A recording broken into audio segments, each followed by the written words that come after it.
Well, good afternoon, everybody. How you doing out there on this Tuesday, the 7th day of May? I'm Brian Wilson. I am your friend and radio buddy, and I'm ready to bring you 4 hours of news and information so that we leave you more informed than when you arrived. That's the goal. We'll get you some good stuff while you're trying to get home or run whatever errands you need to be running this afternoon, or maybe you're listening on the stream at home, wherever it is.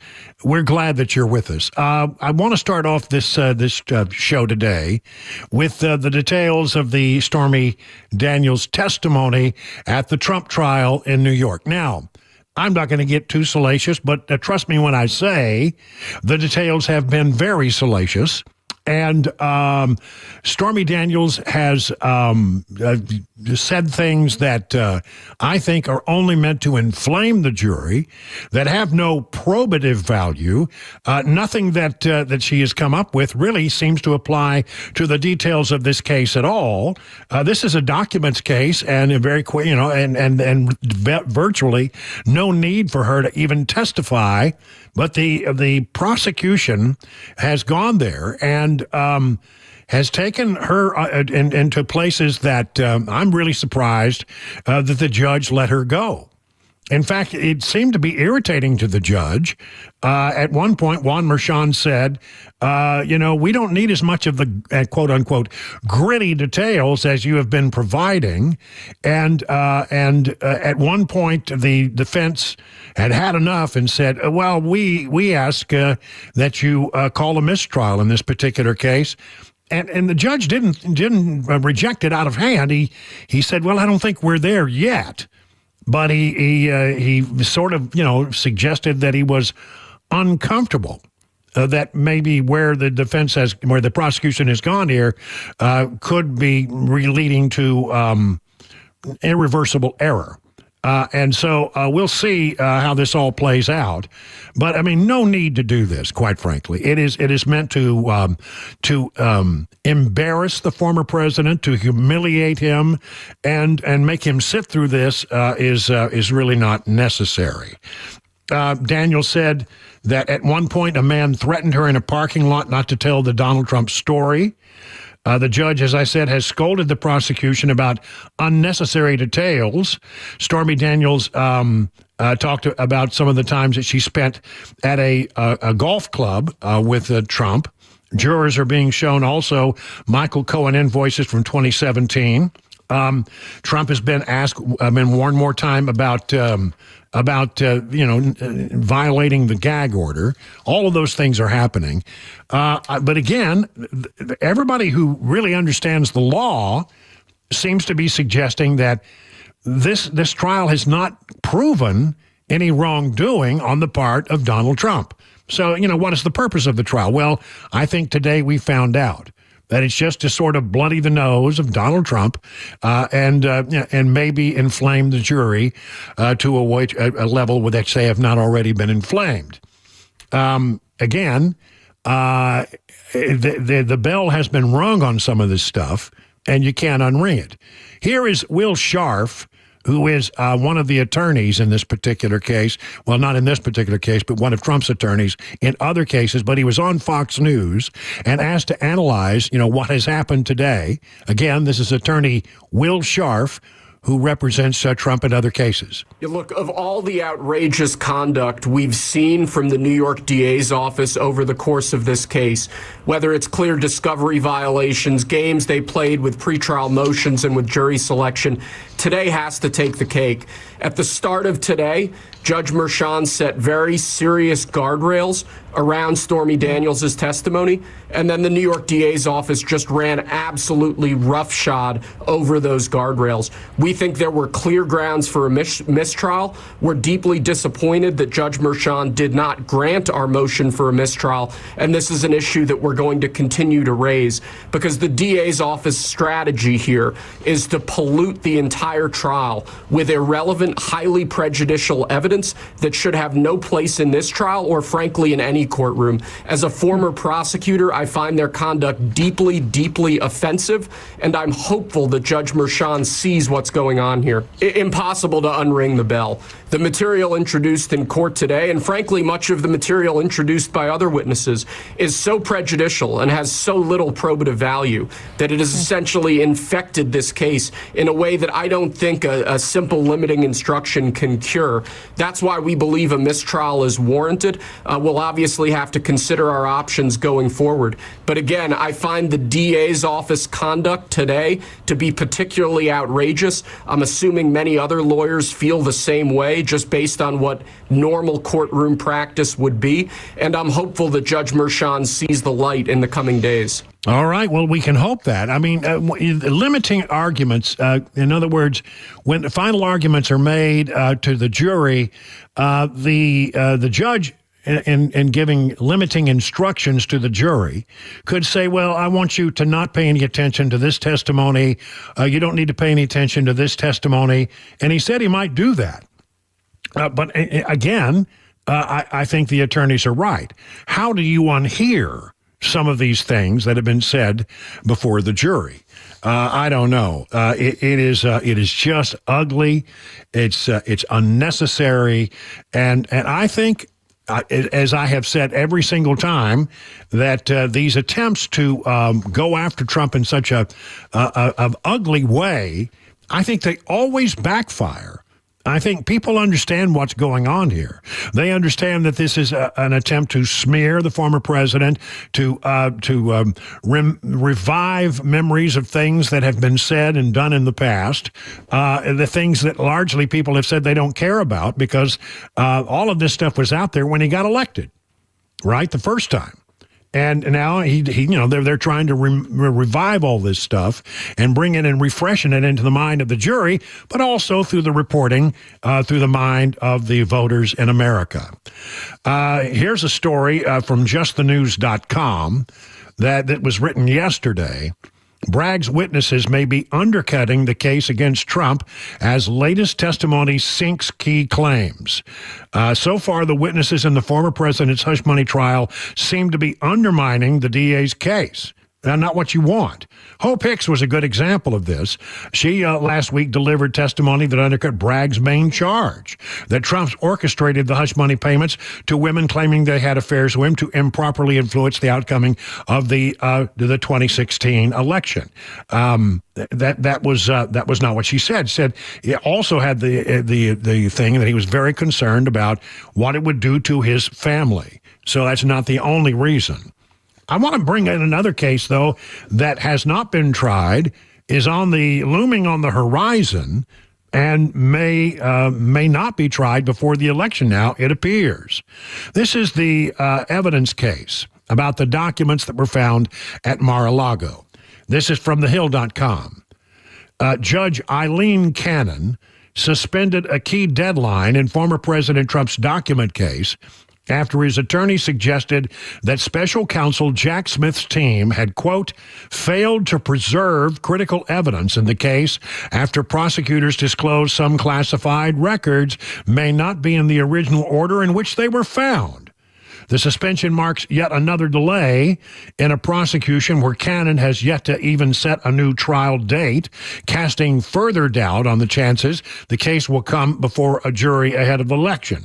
It also scuttles an important discussion over what classified documents Trump and his co-defendants wish to use at trial, a battle now waylaid by the former president, even as prosecutors argue that intra-box document sequencing has no bearing on how the defendant will build their case. In a letter Saturday posted to the court, Trump's legal team pounced on the admissions by Smith's team that the order in which the documents were found may have shifted slightly. Your failure to disclose the spoliation of this evidence until this month is an extraordinary breach of your constitutional and ethical obligations, Trump attorney Todd Blanche wrote. The letter lays out a series of demands for more information, including the instructions given to those who initially searched the boxes, all communication surrounding the searches of the boxes and their movements, and a list of personnel who had access to them. You see, really gets down to the issue of chain of custody. Any piece of evidence that goes before a jury or in a court case, you have to prove an absolute pristine chain of custody. Who had the documents? How were the documents gathered? How were they kept? How were they organized? Did you move things around? Did anybody else have access to these boxes? These are key, because if you can prove in a substantial way that the chain of custody has been broken, or that you can't absolutely guarantee that it wasn't broken, then you've got a real problem, because that evidence generally would not be allowed to be submitted in a trial. So the classified documents cases, if you are able to eliminate box after box after box, you are starting to take away from the prosecution the case that they're building. And so this is a serious thing. This is like law school 101. You just got to maintain the chain of evidence. The Smith team is waving off arguments and asking them to delay the deadline, to lay out of plans using classified information to the defense. But that doesn't mean that the judge is going to buy that argument. It is a very serious, what they call very serious violation of the way a case is handled and presented. Here's another version of the story from the Washington Examiner. Former President Donald Trump is raising new objections in his classified documents case in Florida after special counsel Jack Smith recently admitted that documents in some boxes federal investigators retrieved from Trump's home are now out of order. These papers are not in order. Trump's attorneys asserted that Smith had failed to maintain the integrity of the contents of at least some of the boxes obtained at Mar-a-Lago. President Trump and counsel are deeply troubled to be learning of these facts approximately 11 months after the charges were filed in this particular case. And they are asking the Judge Eileen Cannon, to delay a key deadline in the case because of the revelation. By the way, this judge really does seem to be looking askance at the prosecution's case in this matter, and has raised questions about certain things that the prosecution team has done in the past. And the fact that no trial date has been set suggests that, well, I mean, even if you got started and had all the pretrial motions, etc., it would be some time before this trial started. We are exactly 6 months till the election. 6 months. So that's the way it looks on that trial. Some serious problems have arisen. Let's put it that way. Again, from the Daily Caller, same thing. This is a little different, and this also had some Reuters reporting. The FBI brought props to its raid of former President Donald Trump's Mar-a-Lago for classified documents that were pictured in the infamous photo taken of the alleged crime scene. Jay Bratt, the lead Department of Justice prosecutor now assigned to the special counsel Jack Smith's team, admitted in a recent court filing that FBI agents brought cover sheets reading "top secret" to the raid of Mar-a-Lago to use as placeholders in their gathering of classified documents. The classified documents, however, appear to be out of order now following their seizure, something that the Trump team, as I said, has raised. These cases are not developing the way the prosecutors said they were. And, you know, when you bring 91 indictments, it sounds overwhelming. But, little by little and case by case, these things are getting in and just falling by the wayside. I mean, Fannie Willis, that case is in shambles. This case may well end up, with the judge, at least he considered for a moment today, seemed to pause for a moment and think about it, about dismissing the case entirely based on the actions of the prosecutors. I don't think he's going to do that, but he did stop it. It was at least not a specious argument that was being made by the defense team. So, I mean, and now you got this documents case, which is slipping further. It's sliding away, further and further away. So, listen, anybody can bring a lawsuit. And a good DA or a good prosecutor can indict a ham sandwich, as the old saying goes. Well, that doesn't mean there's any merit to the cases. It doesn't mean that when you start picking them apart that they hold up to legal scrutiny. 21 past the hour now.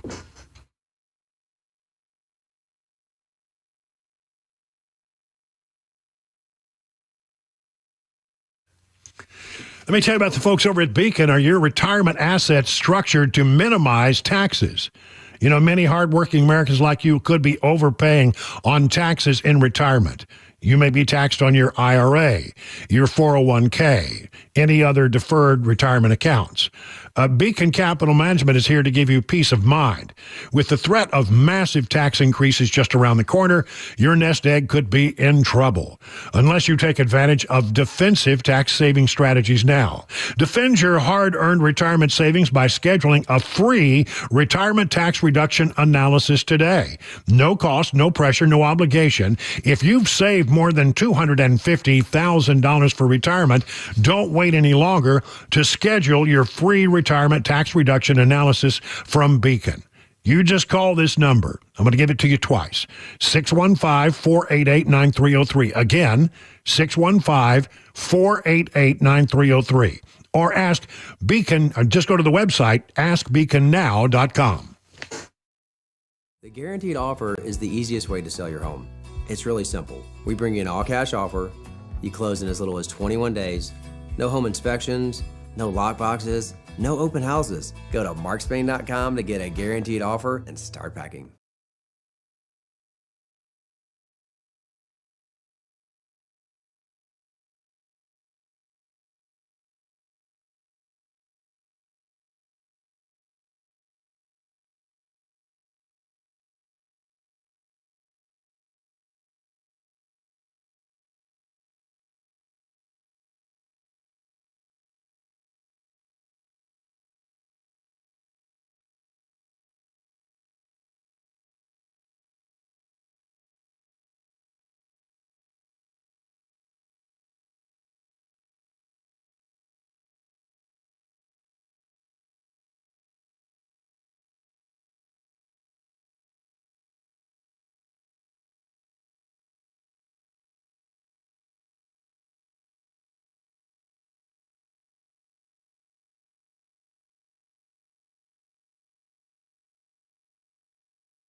More testimony from the Stormy Daniels and the Trump hush money trial, and some severe weather could be on the way to Tennessee. A system is already doing some damage. We'll have those stories at 3:30 on Super Talk 99.7 WTN. All right, we got the news covered yesterday. At this time, we were starting to have some very serious weather in the area. Kept us hopping there for a little while. I've been looking at my radar here in the last few minutes, and there are some wisps, little small, they barely show up on radar. Hardly really worth mentioning right now. But there are some little tiny, misty drops of it. May not even be hitting the ground. It's so thin. Mm-hmm. But one way or the other, we're watching it. But I want to tell you that we did have confirmed EF1 tornadoes yesterday. The damage was, especially in Smithville, looked pretty substantial. And then the other thing that I want to tell you is we're not out of the woods yet. In fact, I think tomorrow may be a day that we really need to be concerned about the weather. Fine. From the Tennessean, Nashville area to see very active weather for the next 48 to 60 hours. And damaging winds, large hail, and tornadoes are all possible Wednesday night and Thursday morning. Flooding also continues to be a concern, especially in flood-prone areas. When the soil is already wet and saturated, that's when you can really get into trouble. They say that the next 48 to 60 hours are expected to be very active across Middle Tennessee. And so, you just want to keep, over the next couple of days, you want to keep your radio handy, and you want to, keep an eye on the sky. Because, it could start popping. Yesterday was, I think, one of the weirdest days I've seen in a long time because of the nature of these storms. I mean, it wasn't a band of, it wasn't a big system coming. They just kind of popped up. They would come out of nowhere, and they would start. You would look and you see there's nothing, and then 5 minutes later you've got a pretty good sized thunderstorm that just pops up and just they sort of blew up, exploded, and then they were very intense storms for a little bit, and then as they moved on, most of them tended to sort of rain out very quickly and sort of lose their momentum. We had it here in bucolic Watertown. We had a couple of, I'm telling you, it came down hard. We didn't have any serious damage here, but like they did over in Smithville. But we definitely did have, some intense rain and maybe some hail. And there was hail reported around the area. I've seen pictures of dime to quarter size hail. And so, it was an intense day. But again, they would come out of nowhere. You had no warning that they were just blowing up, and then they'd be right on you. Yep. Again, we're watching for that today, but my initial take on it is it doesn't look like that is developing.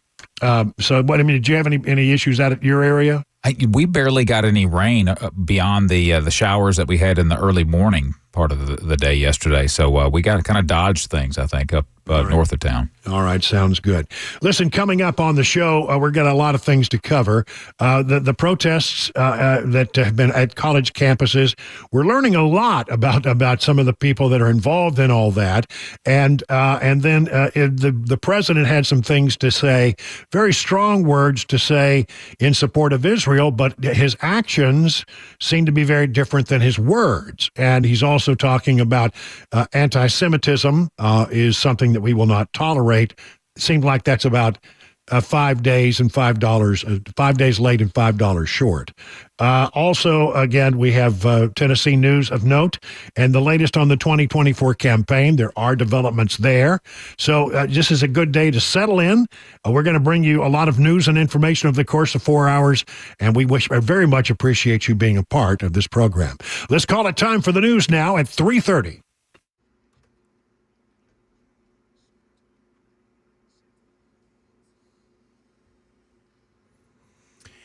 It's 3:30. I'm John Michael with your top stories. The full weather forecast and traffic report are coming up in just a few moments, but area weather watchers are telling us to be weather aware for the next couple of days. Strong winds, heavy rains, and even a tornado could occur in Middle Tennessee and in southern Kentucky.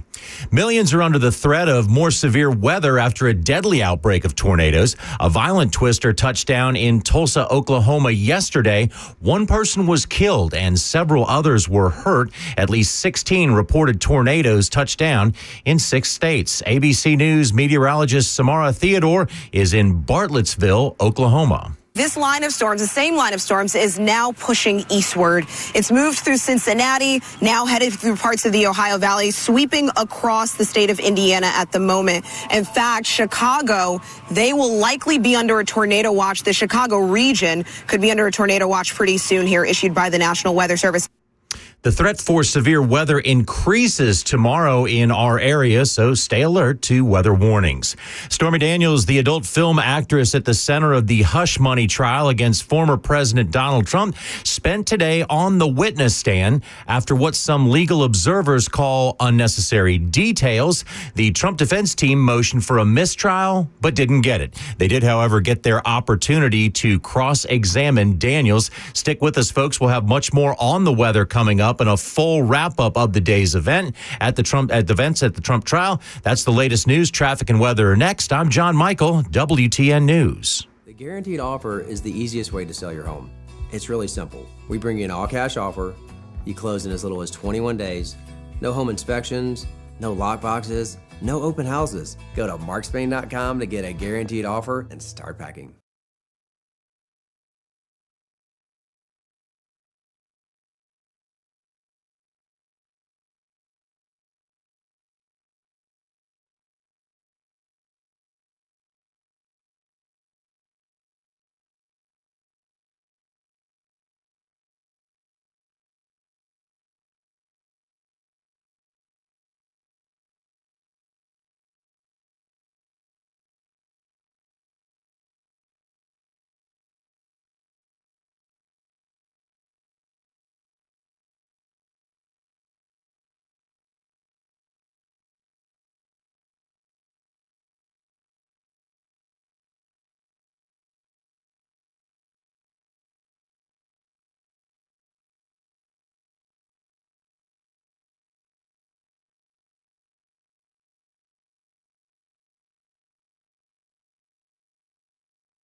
King and Associates Insurance in Brentwood has been there for some 25 years, and they are an independent agency. Now, think about this for a moment.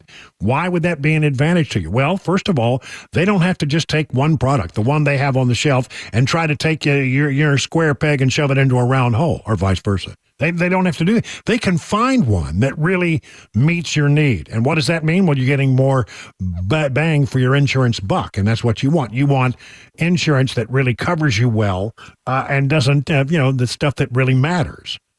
And the other thing I really love about an independent agency is they will be there for you and give you great customer service. For example, if you call this number, 615-329-8121, you will not get a recording. You will not get one of these messages that says, please stand by. Your phone call is important to us, when you know it is anything but important to you. No, you're going to get a person who will answer that phone call and take care of you. They are the kings of the multi-policy discount. They understand that by bundling, you can save a ton of money, 20, 25, 30, even 35%, huge savings. So what you need to do here is get your royal review with King & Associates Insurance. Just log into tkinginsurance.com. That's tkinginsurance.com. King Insurance & Associates, you get royal treatment and great rates. The guaranteed offer is the easiest way to sell your home. It's really simple. We bring you an all-cash offer. You close in as little as 21 days. No home inspections, no lock boxes, no open houses. Go to markspain.com to get a guaranteed offer and start packing.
37 minutes now past the hour of 3 o'clock on Super Talk 99.7. Brian Wilson in the chair and on the air. Glad you're with us.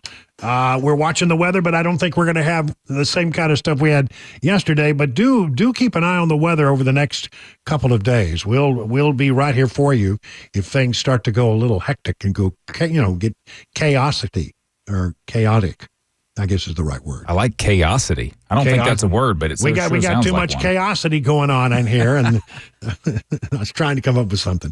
Let's do our 2024 update because, well, it's never too early to start talking about these numbers. Well, actually, we're getting close. We're not that far away from the election. And again, I'm not going to give you any numbers today. And I want to just, before I do get into the rest of it, I just want to say this about the numbers. Because I get email from sometimes, well, it doesn't matter, it's too far out. That's not the point. When I bring you numbers, I need to explain why I bring you numbers, because it's important to know if there's a trend. It's important to know what the snapshot is right now. It's important to know, for example, if something is going on in the news cycle and then you see the numbers change, it suggests that the audience is reacting to what is happening in the news. And I think that's very much part of what's going on right now. I think two things. I think these protests at campuses around the country are really starting to irritate people, and I think that they don't like the idea of Palestinian flags falling or flying over American campuses, taking down the American flag. They don't like it. I mean, that irritates them. And in fact, I'll get into that a little bit later in the show. A new study out says that 71% of Americans really think that all of those protesters should just be thrown in jail. And, I agree with them. So that's having an impact. So, I'm looking for a connection, a correlation between things that are happening and things that are happening in the very various polls that we get. And it seems to me that two things. Number one, the protest, that other thing. I think this stupid trial in New York is really, many people are looking at that as just blatantly unfair, and they know exactly what it is. And as we've observed many, many, many times, the more you come at Donald Trump, the better his numbers get. It's just the reverse of what you would expect. So that's why we look at the numbers, and we're looking for a snapshot and a trend. Okay? So again, I know that anything that happens today is not really going to be a complete determiner of what's going to happen in the election. But you're looking at what's going on in the mind of the voter. And I think there is merit in that. I do. All right, here we go. Other stuff. House Republicans investigating the Biden administration ahead of the 2024 election are raising concerns over revelations from documents reported by the Washington Examiner about a key meeting between the White House and left-wing activists on voter registration. GOP lawmakers are growing increasingly worried that an executive order issued by Joe Biden in 2021, which mandated that federal agencies develop voter registration plans with approved outside groups, will be unlawfully weaponized. No, do you think they would do that? Oh, surely they wouldn't. But come on. No, they're doing it. They're absolutely doing it. Weaponized this November to boost Democrat turnout. The Biden administration has framed the unprecedented operation as nonpartisan. Through internal documents, we have learned, however, the government hosted a July 2021 order, a planning call, that appeared to serve overwhelmingly as a platform for left-wing organizations to suggest sweeping election policy changes. In other words, the president has set out an executive order in 2021. That's not too far after he came into office. He sets out an executive order, says, look, in the coming election, I want every agency, every bureau to look for ways that we can help people get registered. And this is nonpartisan, nothing to worry about here. We just want people to participate in the process, right? Well, then when they get together and have a little conference call with some of these groups that they want to pair with, turns out that they're overwhelmingly left-wing organizations. So, yeah, we're going to register people to vote if they're Democrats. We're not so interested if they're Republicans. That's weaponizing the government to slant the coming election. And we know it. We have the evidence of all this. President Biden's executive order is an overreach of the executive branch's constitutional authority and disregards the Constitution's Federalist elections system, House Oversight Committee Chairman James Comer told the Washington Examiner. The states set the time, the manner, and place of their own elections, and this executive order must be looked at seriously. House Republican Conference Chairwoman Elise Stefanik said the internal meeting notes reveal, quote, illegal coordination between the Biden administration and progressive activists to plot election interference, adding that lawmakers are investigating the 2021 executive order to ensure our elections are free and fair. Stefanik is widely considered as a running mate for Donald Trump, by the way. All right, so there you have it.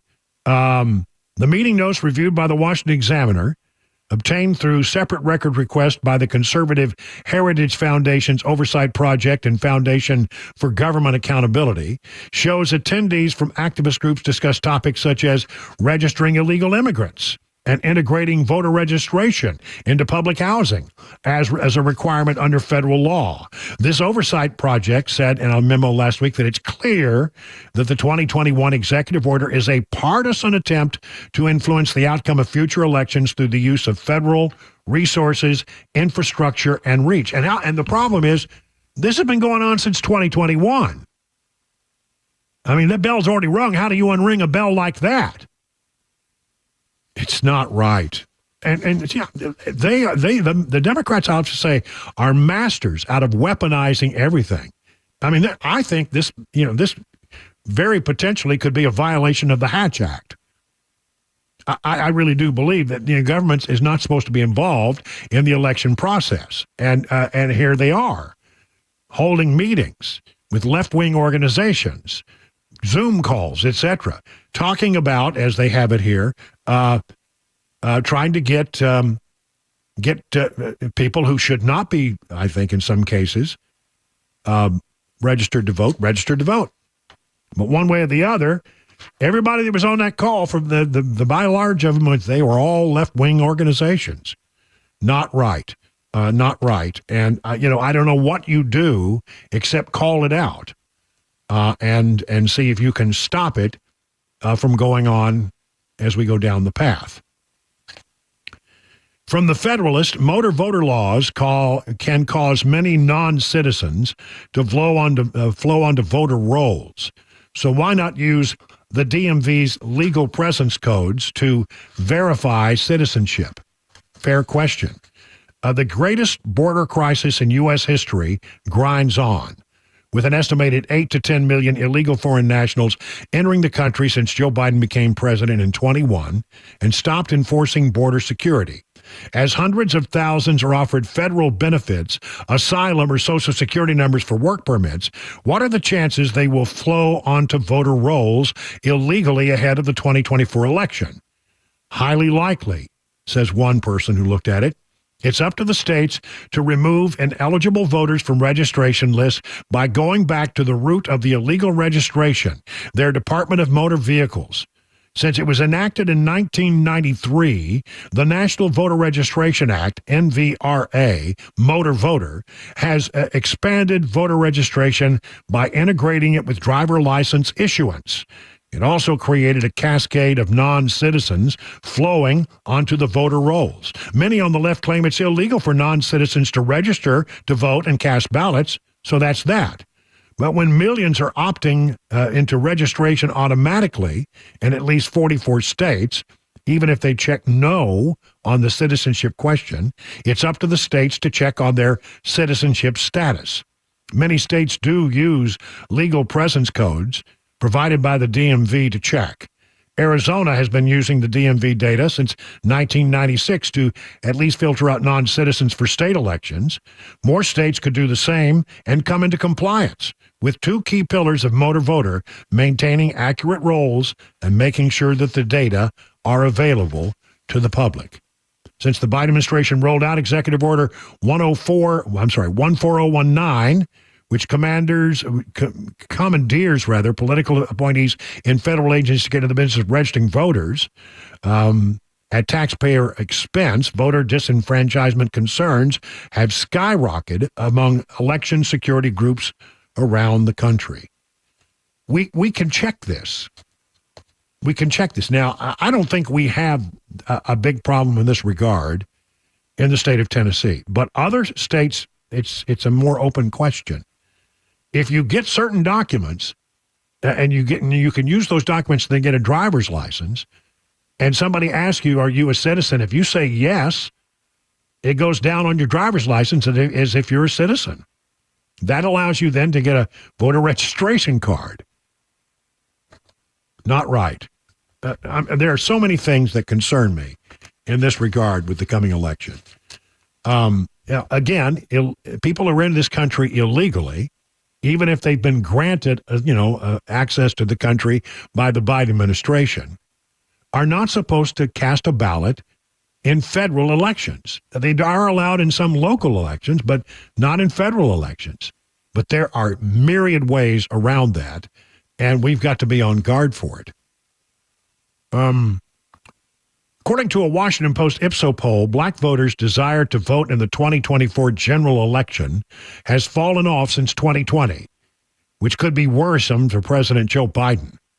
This again from the Washington Examiner. The poll found that 62% of black voters say they were absolutely certain to vote, which is down from 74%. All right, so last time around, 74, 3/4 of black voters said they're absolutely certain that they will vote. Now we're finding that number has dropped down to 62%. This all is what I was talking about yesterday. It has to do with the enthusiasm of certain demographics of voters. The Biden campaign recently announced it would spend $25 million to reach key demographics of voters in battleground states in what some have called the largest and earliest investment in black media for re-election campaign in history. And young black voters showed the biggest drop in enthusiasm. Only 41% of those 18 to 39 said they are certain they will vote in the 2024 general election. So there you have it. And by the way, some of these black voters are moving toward Trump in bigger ways than they have in the past. Now, Biden still controls the demographic, but not like he used to. The numbers, I think, have come down, like 15 points for Biden over to Trump. And it'll shock, stun, and amaze you that yesterday, even though he has a gigantic teleprompter set up in the middle of the room, in the East Room of the White House, he could not read it. Now, we heard yesterday that the president's going to have shorter and crisper speeches. Well, shorter is something that the writers can control. Crisper, I'm not too sure they have any control over that. 50 minutes now past the hour of 3 o'clock. Hey, it's Dan Mandis, and I am so glad that California Closets has fixed my closet catastrophe. After exact measuring and planning, they came over and got to work.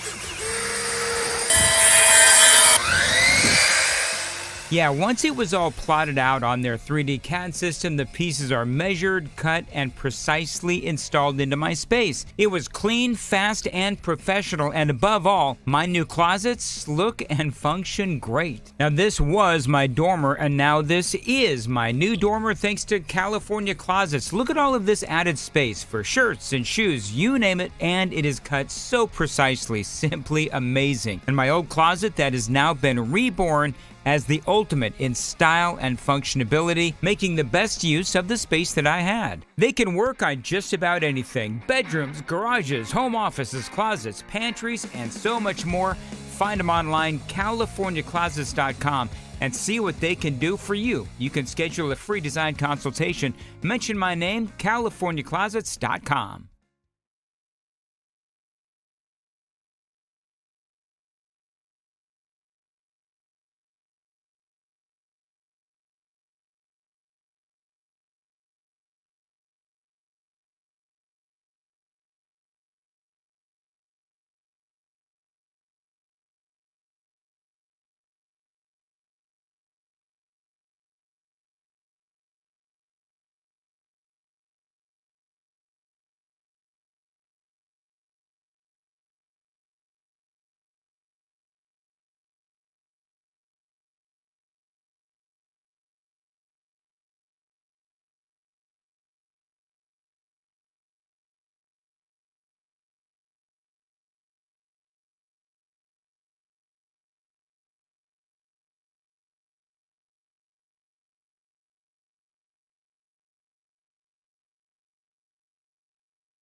Keep your eyes on the skies. Severe weather is on its way to Middle Tennessee. The latest on the Trump trial, and could a ceasefire be on the way for Israel and Hamas? Those stories coming up at 4 o'clock on Super Talk 99.7 WTN. All right, that's John Michael in for Mac Maury. Thank you very much. Chris Weber in the control room pushing all the blinky buttons, and I'm Brian Wilson.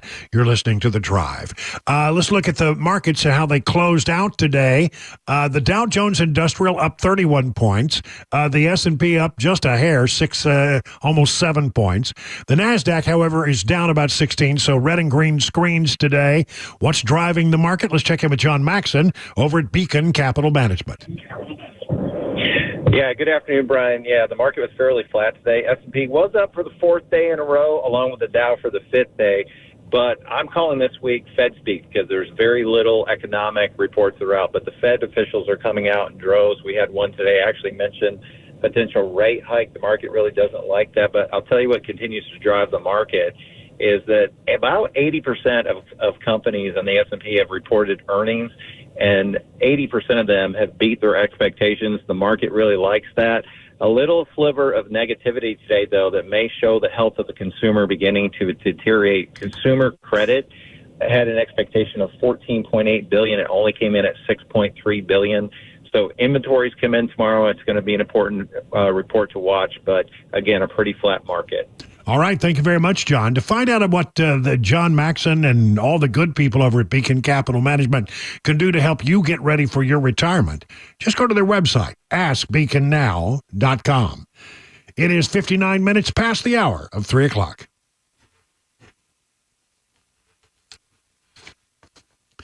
Well, you know how much I love the folks over at DT McCall's. Good people. They've been in business for more than 100 years. And you don't stay in business that long in an area unless you have a reputation for treating people right. And they do. One thing that you're going to find is if you ever do any business with DT McCall, you're going to get an honest price. They don't play games with you like the big box stores do. They simply will tell you what a thing is going to cost, and that will be the cost of that thing delivered, set up, and the old thing hauled away. You don't need the old thing anymore, right? So listen, just understand that there's no game playing here. They have all kinds of stuff for your home, furniture, appliances. They sell mowers there as well. I got my mower from DT McCall's, and I love it. So whatever it is you need for your home, why don't you make a trip to one of the 5 convenient locations here in Middle Tennessee and learn more about all the things that DT McCall's could do for you and for your home by simply going to their website, dtmccalls.com. Hey, it's Dan Mandis, and I am so glad that California Closets has fixed my closet catastrophe. After exact measuring and planning, they came over and got to work. Yeah, once it was all plotted out on their 3D CAD system, the pieces are measured, cut, and precisely installed into my space. It was clean, fast, and professional, and above all, my new closets look and function great. Now, this was my dormer, and now this is my new dormer thanks to California Closets. Look at all of this added space for shirts and shoes, you name it, and it is cut so precisely, simply amazing. And my old closet that has now been reborn as the ultimate in style and functionability, making the best use of the space that I had. They can work on just about anything: bedrooms, garages, home offices, closets, pantries, and so much more. Find them online, CaliforniaClosets.com, and see what they can do for you. You can schedule a free design consultation. Mention my name, CaliforniaClosets.com.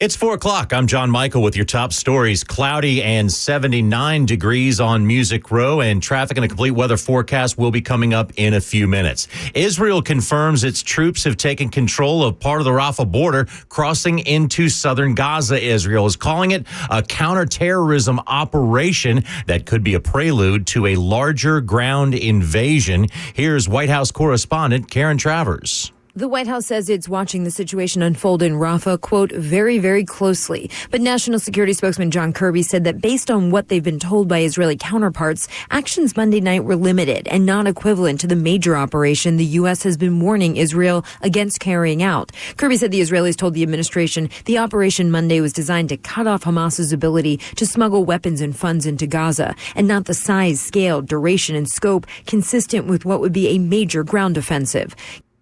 White House officials have also characterized this operation as fairly limited. Here's Derek Dennis with an update from the Trump trial in New York today. Adult film star Stormy Daniels under cross-examination at the New York hush money trial of former President Trump. After morning testimony that gave explicit detail about a hotel room sexual encounter with Trump, ABC's Olivia Rubin says jurors were glued to their answers. She was speaking so confidently and so passionately and so quickly without any hesitation in what she was saying. She came across as quite credible, really like a storyteller on the stand. And that is what also appeared to sort of agitate Donald Trump. The judge denying a motion for a mistrial from the defense after Daniels' explicit morning testimony. Daniels now answering aggressive questions from the defense about whether she rehearsed her earlier testimony about previous litigation Daniels filed against Trump, which defense attorney Susan Nicholas characterized as frivolous, and about social media posts where Daniels posted she would, quote, like to see Trump in prison. As the trial ended for the day, Trump stopped for cameras and reiterated his objection to the proceedings. Local meteorologists are telling people in the Middle Tennessee area to be aware. Severe weather could be on its way. The threat is even greater as we get into tomorrow night and Thursday morning with high winds, heavy rains, and the possibility of a spin-up tornado. That's the latest news, traffic, and weather next. I'm John Michael, WTN News. The guaranteed offer is the easiest way to sell your home. It's really simple. We bring you an all-cash offer. You close in as little as 21 days. No home inspections, no lock boxes, no open houses. Go to markspain.com to get a guaranteed offer and start packing.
Good afternoon, everybody. Hour number 2 of The Drive now kicking off at 7 minutes past the hour of 4 o'clock. We've got a lot of stuff, a lot of news and information to share with you. And just buckle up, hang around. And we'll get it all across the goal line over the course of the next 3 hours before we hand it over to Mark Levin. And I'm going to start with what's going on in Israel. The situation in Israel, as you know, Israel and there was some talk about, is there going to be a ceasefire? We had Qatar and Egypt apparently negotiating some kind of deal that Hamas accepted, and the folks in Israel said, we didn't accept it. And they actually have begun a limited operation in the Rafah area. They now control the Rafah Gate. If you don't know anything about the area, there's 2 major gates. One is the Ares Gate, which is in the northern part. That's where you come in from Israel, and you come in the northern part of Gaza. I've been through that gate. The opposite end of Gaza, the Gaza Strip, is the Rafah Gate, and that is that's the one where you exit into Egypt. Except Egypt doesn't let anybody go in or out. I mean, they've been letting some humanitarian aid come in, but nobody's coming out through the Rafah Gate. The Israelis now control the inside of the Rafah Gate on the Palestinian side. And it is, of course, an effort to sort of root out the last remnants of Hamas who were there. When Hamas found out that this was going to happen, all of a sudden they were very interested in this peace process, but not necessarily before. President spoke today, and finally, $5 5 days late and $5 short. He had some things to say about anti-Semitism that's been spiraling out of control. He also talked about how the relationship between the United States and Israel is ironclad. It's ironclad. Listen to these words very carefully. My commitment to the safety of the Jewish people, the security of Israel, and its right to exist as an independent Jewish state is ironclad, even when we disagree. Even when we disagree. That last part, one more time. Even when we disagree. Okay, well, that's what he says. That's not what he does. I have in my hand a press release from Congressman Mark Green, chairman of the House Committee on Homeland Security, and our 7th Congressional District congressman. Today, Mark Green, chairman of the House Committee on Homeland Security, released the following statement regarding the Biden administration's decision to pause U.S. manufactured ammunition shipments to Israel. In other words, they have paused the aid that they requested. There will be no more ammunition going in for a moment. There's a pause. Well, hold it. He said, even when we disagree. Well, they disagreed about what happened down at Rafah, and then they paused the ammunition shipments. So what he said here is simply not true. My commitment to the safety of the Jewish people, the security of Israel, and its right to exist as an independent Jewish state is ironclad, even when we disagree. Here's what Green had to say. President Biden's decision to pause arms sales to Israel is unconscionable. This decision sends the wrong signal in the world, especially our shared adversaries like Iran and Iranian-backed Hamas, when in reality, the American people overwhelmingly support aiding Israel, as demonstrated by Congress's passage of aid to Israel only weeks ago. This isn't how you treat an ally in their critical hour. This isn't how you stand by your indispensable security partners, and this isn't you leading on the world stage. It is in America's interest to support Israel. Israel's security is American security. Our partnership and shared intelligence with the IDF is crucial to combating terrorism and supporting the U.S. homeland. Israel fights terrorists abroad, so we don't have to fight them at home. President Biden must reverse his decision immediately. Here's what the Wall Street Journal reported. At issue is the sale of up to 6,500 joint direct attack munitions. Congress was told at the beginning of this year that the $260 million sale was okay, but the deal has been delayed ever since. When arms deals to other countries are above a certain dollar amount, the State Department is required to notify Congress. Because Biden administration has yet to do so, it appears the deal is effectively on hold. So they have paused crucial ammunition going to Israel.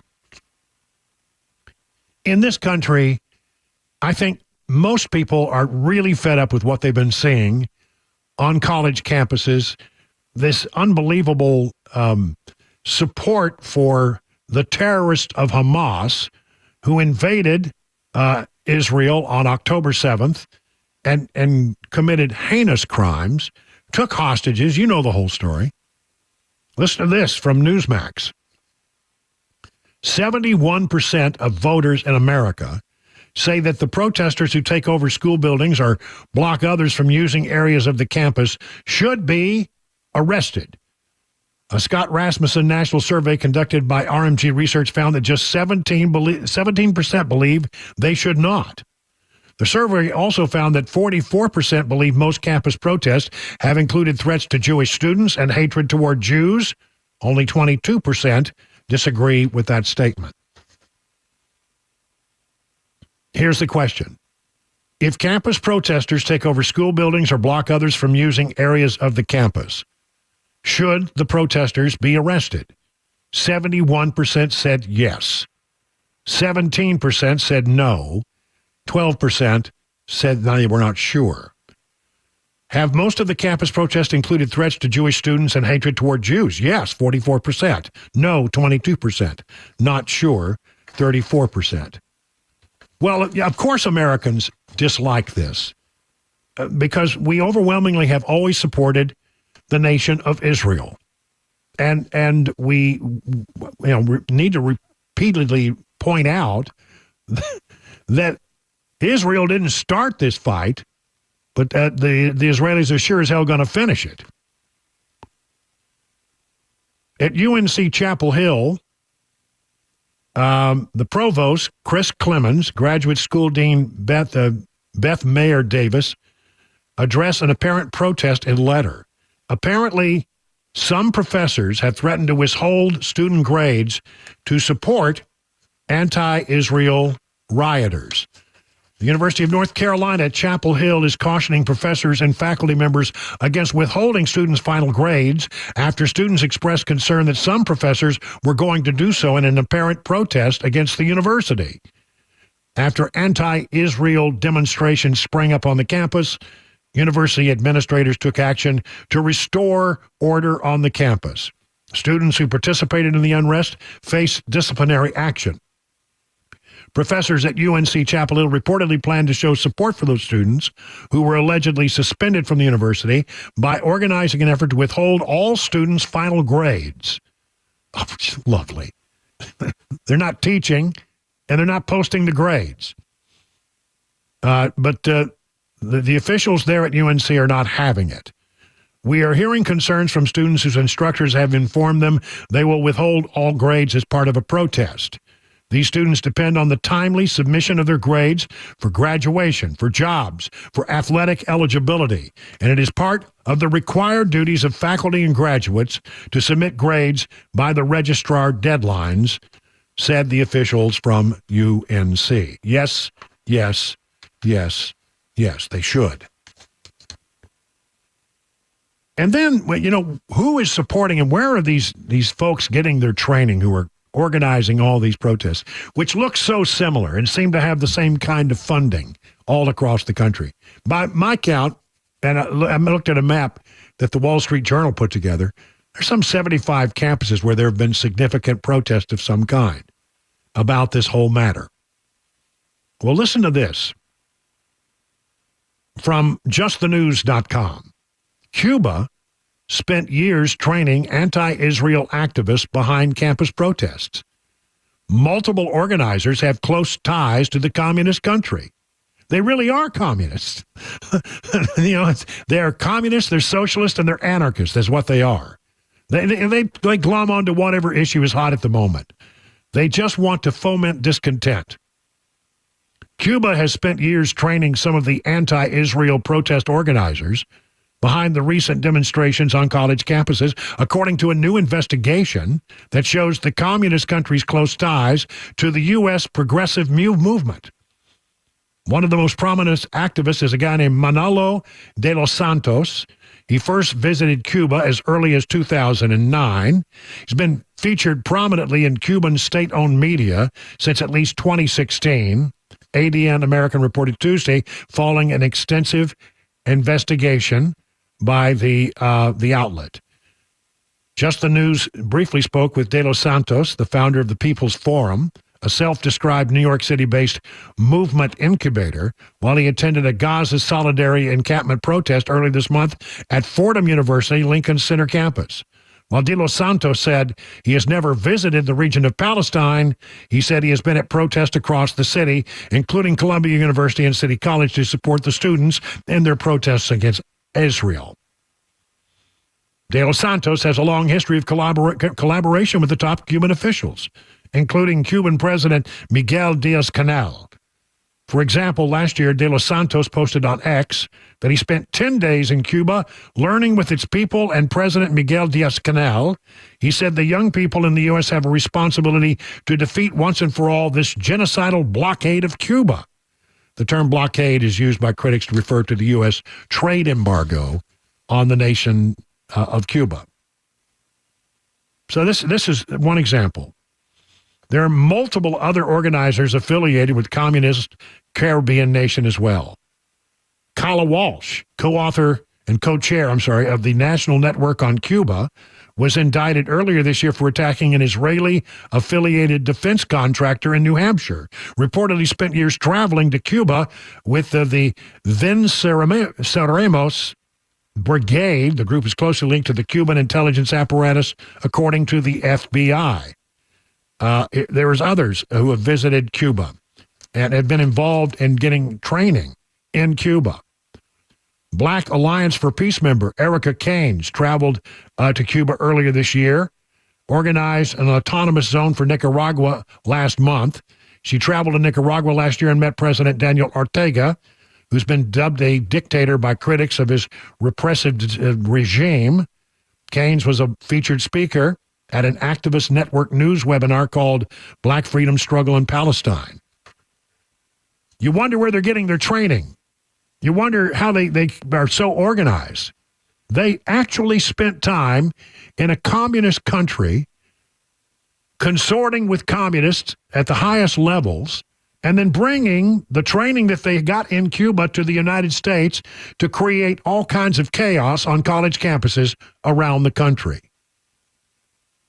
They are communists, they are socialists, and they are anarchists to the nth degree. And we need to understand what is going on with this and who is stirring up the young people on our college campuses. Remember, it's about half of the people that have been arrested in some of these college campuses turn out not to be students at all. They're people who are just there to cause chaos. 20 minutes now past the hour, 4 o'clock.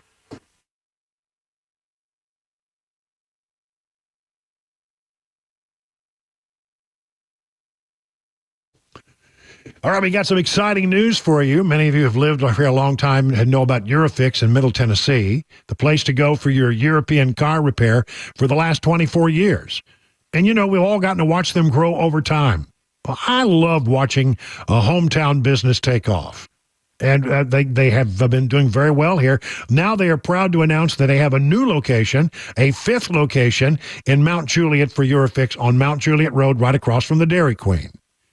Eurofix can now serve you in Franklin, 100 Oaks, Murfreesboro, Belmead, and Mount Juliet. It's pretty cool getting to watch a small-town mechanic who started in a barn in the backyard of a single-wide trailer grow to 5 locations repairing thousands of cars each month.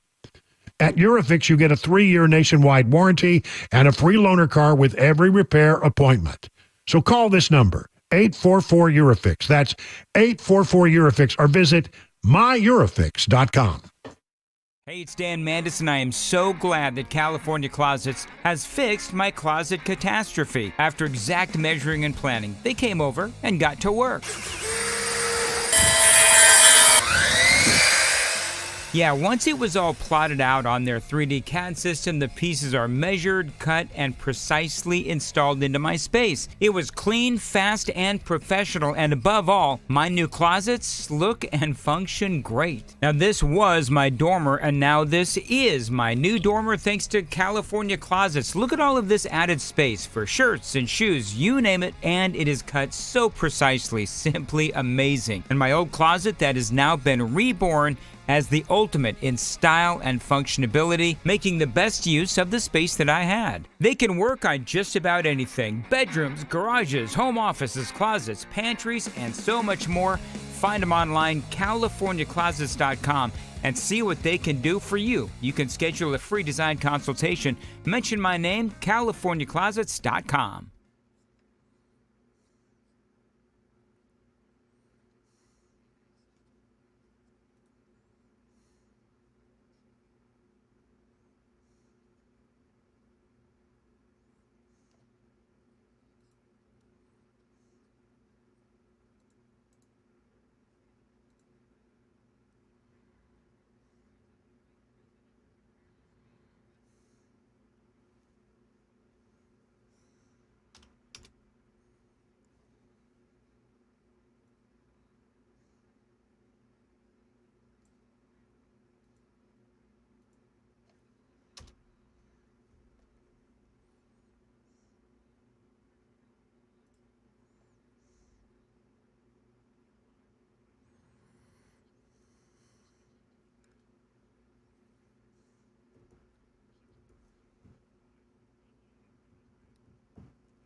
Possible tornadoes in the mid-state. Another day of testimony in the Trump trial and the latest money news. Those stories at 4:30 on Super Talk 99.7 WTN.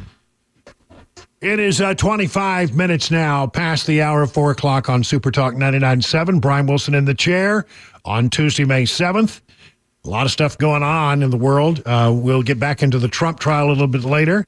It's been a very salacious day in that particular story, as Stormy Daniels has been on the stand, and she's said some outrageous things. And there was even a request that the trial be dismissed. And I would have to say that although the judge ultimately decided to not dismiss the trial, to dismiss the charges, and to call the trial a mistrial, he sort of paused, and he said, I don't think we're there yet. And it's been really remarkable, the kinds of things that have been discussed in that courtroom today, and that have no direct relation to the actual events of this trial. This is a documents case, and this is being done, I would say, to simply inflame the jury to some degree. And I don't think it's going to pay off. At the Swamp today, we're watching to see what will happen with Mike Johnson, the Speaker of the House. Yesterday, there was a 2.5-hour meeting with Marjorie Taylor Greene and Thomas Massey of Kentucky, because Marjorie Taylor Greene, MTG, wants to MV MTV. She wants her MTV is what she wants. She wants the motion to vacate. And she wants to take Greene out. And so the discussions have been happening yesterday and will continue again this afternoon to find out whether or not they can come to some kind of accommodation.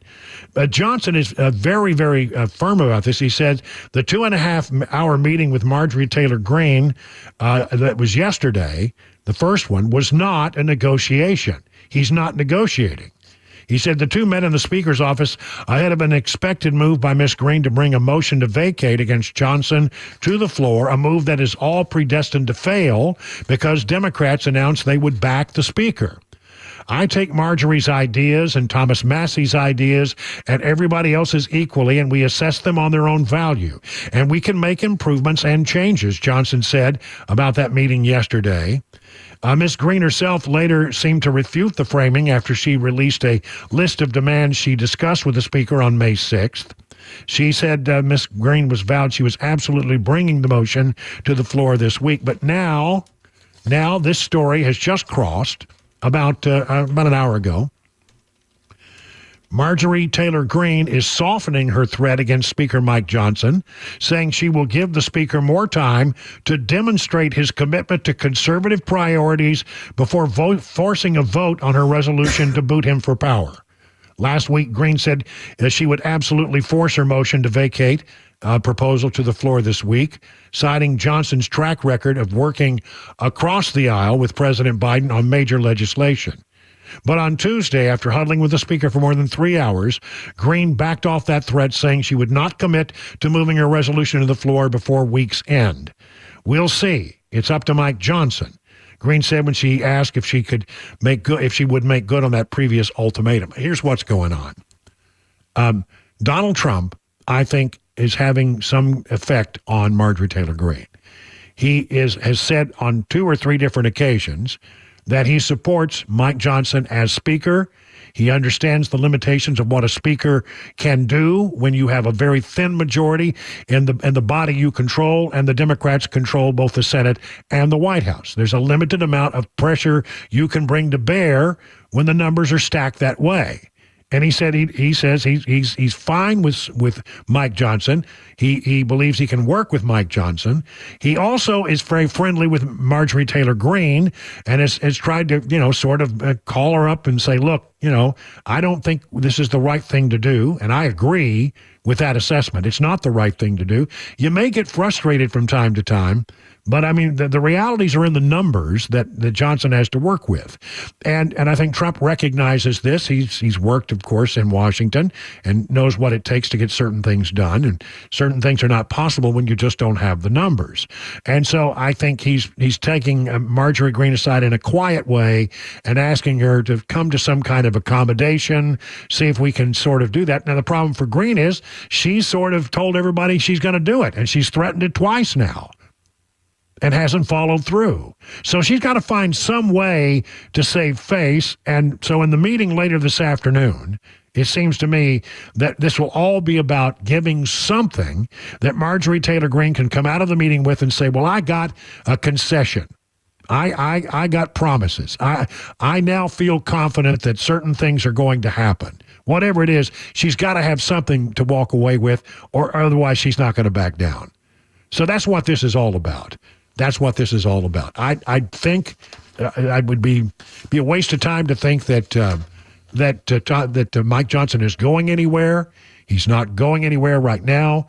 And all of this would be for naught. She can make the noise, but she can't accomplish what she sets out to do. You know what they say in Washington and other places? You don't go after the king if you can't get the king, right? 30 minutes past the hour, 4 o'clock.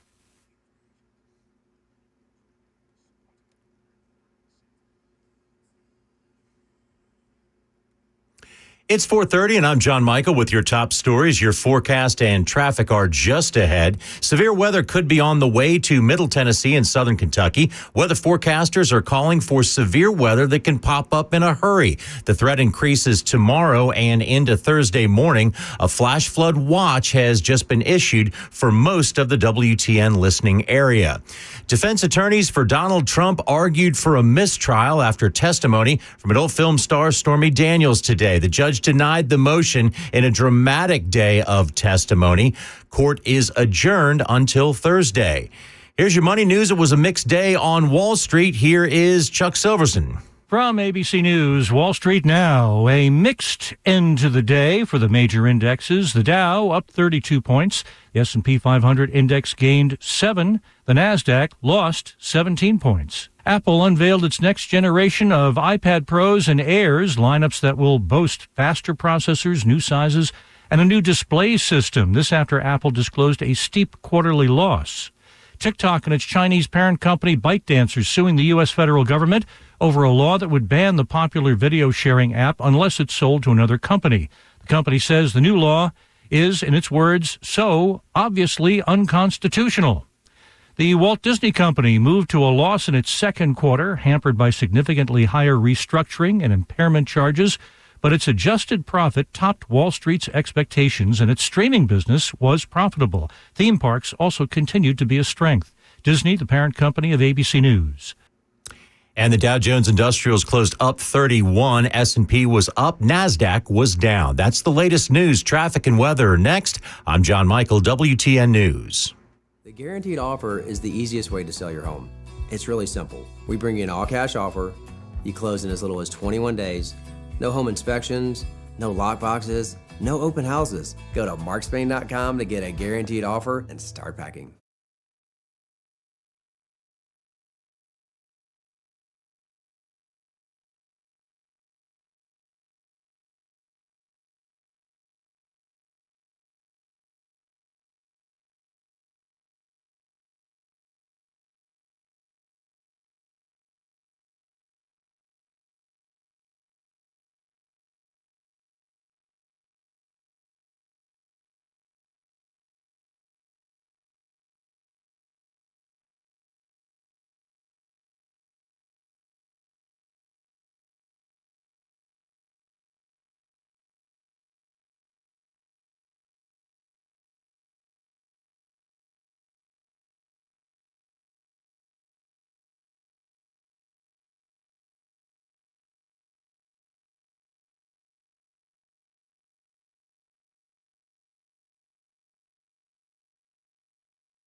I want you to let the team at Restoration Wellness help you achieve your summer goals of losing weight, especially feeling better.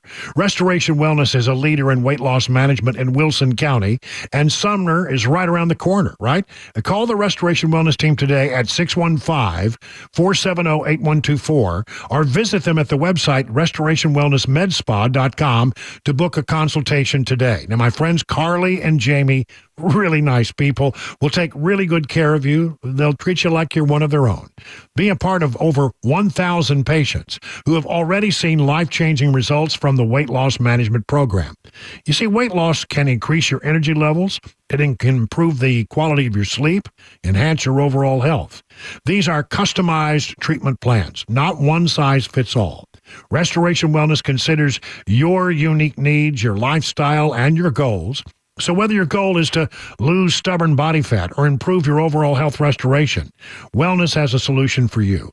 The newest technology in weight loss management can be found at Restoration Wellness and Med Spa in Lebanon. RestorationWellnessMedSpa.com for more details. The guaranteed offer is the easiest way to sell your home. It's really simple. We bring you an all-cash offer. You close in as little as 21 days. No home inspections, no lock boxes, no open houses. Go to markspain.com to get a guaranteed offer and start packing.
38 minutes now past the hour of 4 o'clock on Super Talk 99.7. Brian Wilson in the chair. Hey, listen, we have some breaking news here.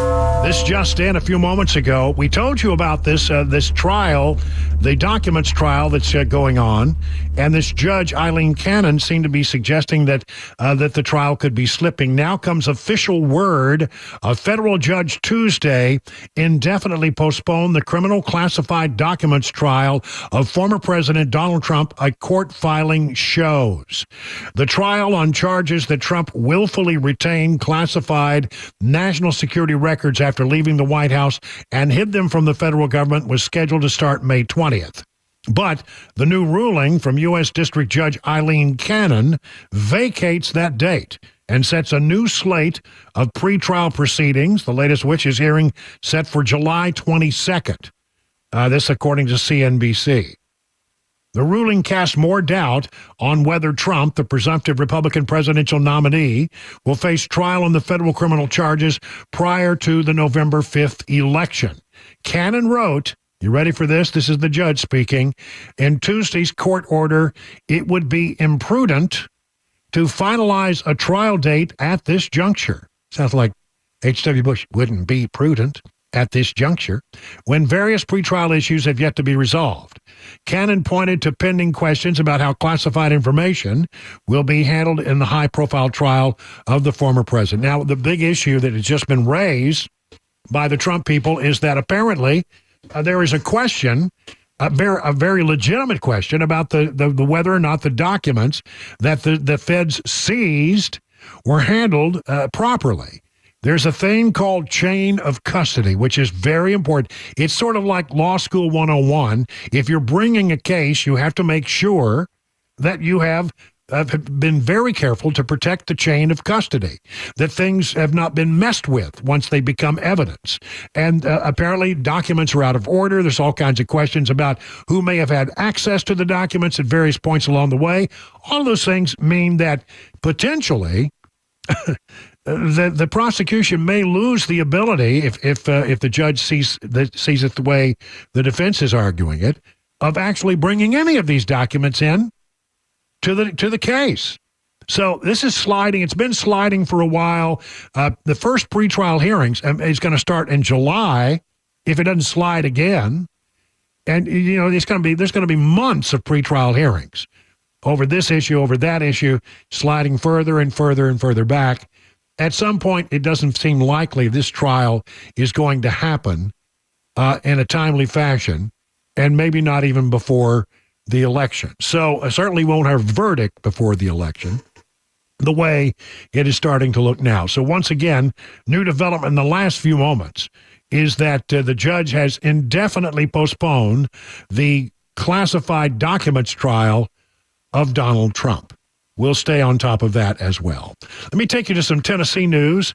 Wilson County, the county from which I broadcast this broadcast every day, in bucolic Watertown, is now saying that they will not be arming any teachers. There are some school security growing pains in Wilson County, but it is the latest to say no to arming teachers. Meanwhile, the weapons detection technology the county has invested in is proving problematic and may be more trouble than it's worth. This word from the director of schools in Wilson County, Jeff Luttrell. I'm more than happy with our SRO program and know what's going on with our sheriff, and he's willing to let us provide safety for our kids, as I said, Wilson County School Director Jeff Luttrell. The school board director made it clear at a recent school board meeting that he will not allow teachers to go armed in spite of a state law saying that they can if they get the proper approvals, and they jump through about 10 different hoops. Again, probably not meant for like Lebanon or a major school system like Wilson County, Davidson County, Sumner County, Williamson County, you name them. I don't think that it was ever made for this law that was passed by the state legislature is really for extremely rural schools where they're having trouble getting SROs and keeping SROs. And the idea is that if you agreed with your local law enforcement official, like a sheriff, the superintendent or the principal, You went through 40 hours of training. You got a psychological background check. You went through a background check for other things. You have an enhanced carry permit and are willing to go through 40 hours of training a month. 40 hours a year. Then you could conceivably carry a concealed weapon. Everybody got all up in arms. Hey, well, children are going to die. Well, you know what? There are some 32 states around the country where some element of this is allowed, and we've certainly not seen that happen.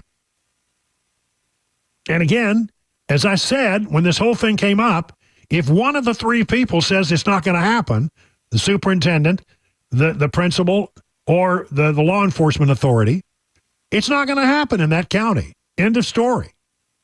So, again, a much ado about nothing in the state legislature. And to my knowledge, and we may not know about it because part of the idea is you don't want to tell everybody there's a teacher with a concealed weapon. But if it's going to happen, it's going to happen in a small rural area where your nearest sheriff deputy might be 15, 20 or more minutes away. Okay? Enough of this nonsense about that law. Let's see. Real quick, I want to talk about Fast Freddie O'Connell, the mayor of Nashville, and his $3.1 billion transit improvement program. I pulled up an old story that to double check something that was in the Tennessean, and it is true that apparently his $3.1 billion transit plan has some unusual things in it. Now, he's going to go to the voters, go to the council and then to the voters. He wants a half-cent sales tax that will provide over years $3.1 billion in transit improvements.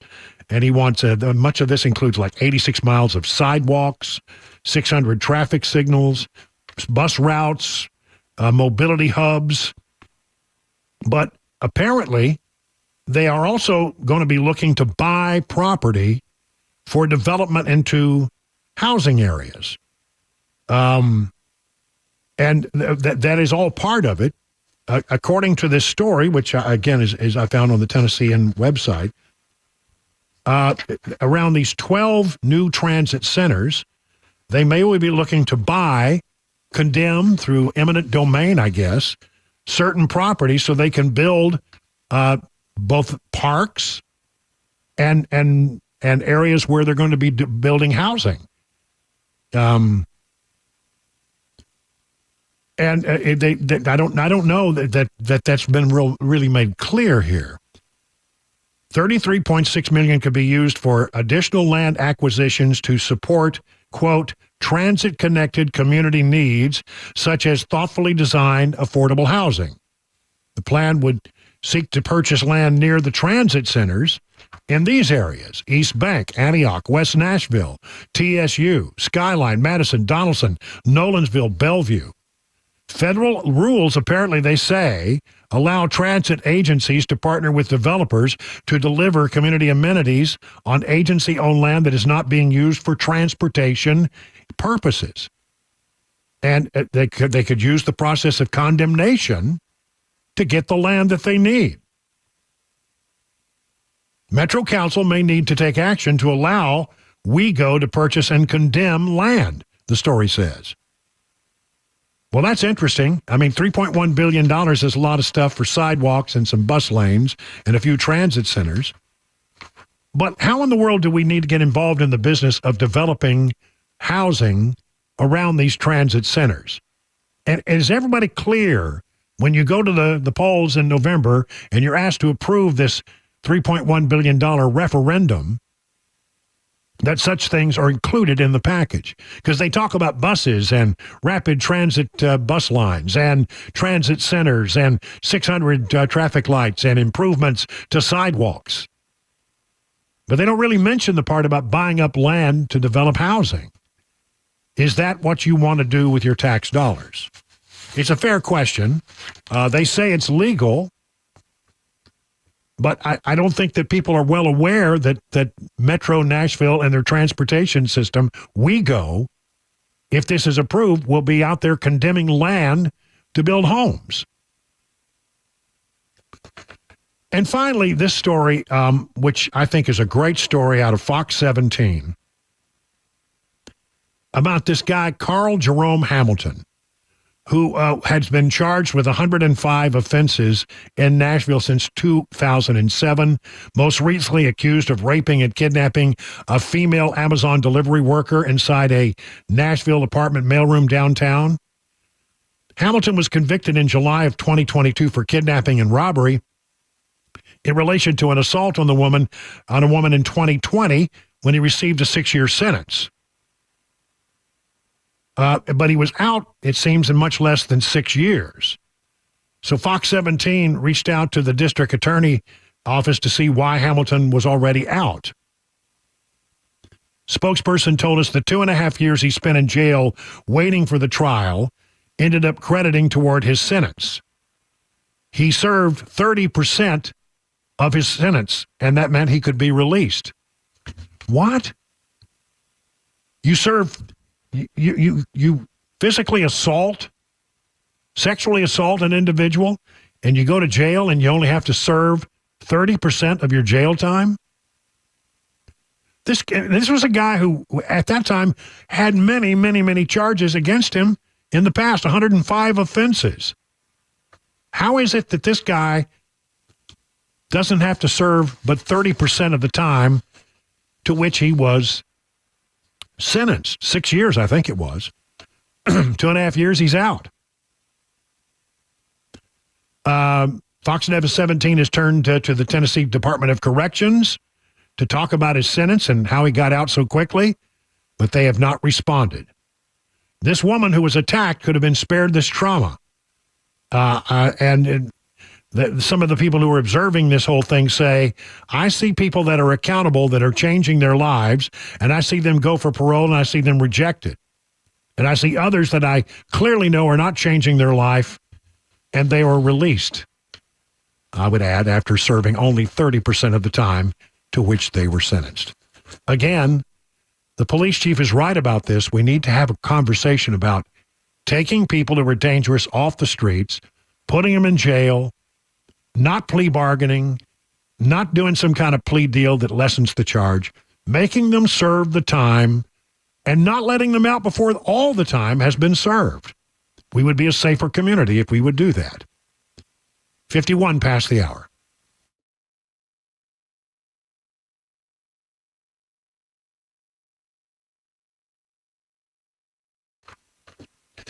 Mother's Day almost here. My friends at Genesis Diamond are here to help you celebrate in a big way.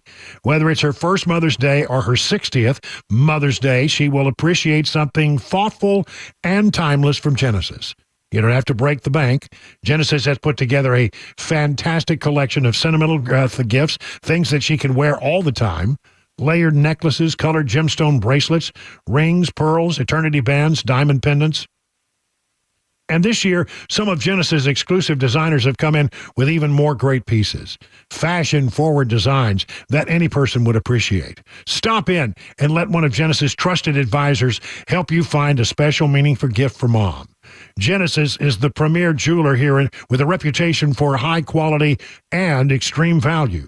You will love the experience of buying jewelry from Genesis. Happy Mother's Day from Genesis Diamonds, Green Hills and Cool Springs.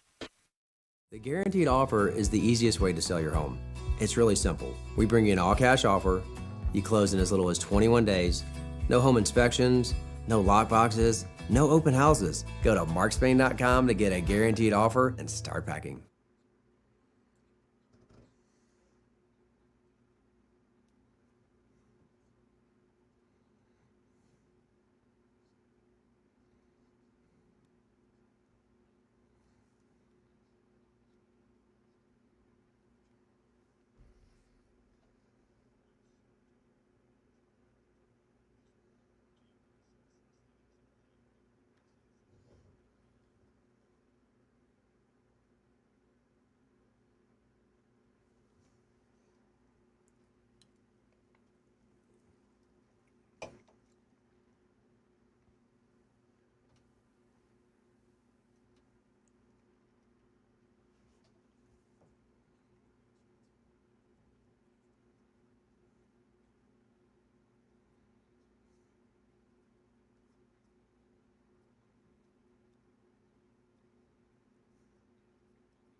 No gag order violations in the Trump trial today, and a campus protest gets cleared out in a hurry. Storms could pop up in Middle Tennessee in a hurry as well. Those stories and more coming up at 5 o'clock on Super Talk 99.7 WTN. All right, thank you, John Michaels. Listen very quickly.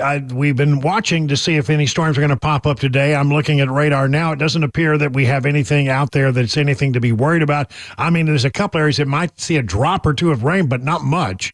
However, the National Weather Service has said that we should be on weather alert for the next 45 to 60 days. I'm sorry, 60 hours. Good Lord. No, 60 days. We might as well just call it.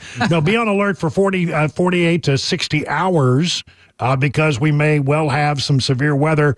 Looks like tomorrow, if I've got it pegged right, may be the day where they think it might be the worst. So keep it tuned right here to Super Talk 99.7 WTN.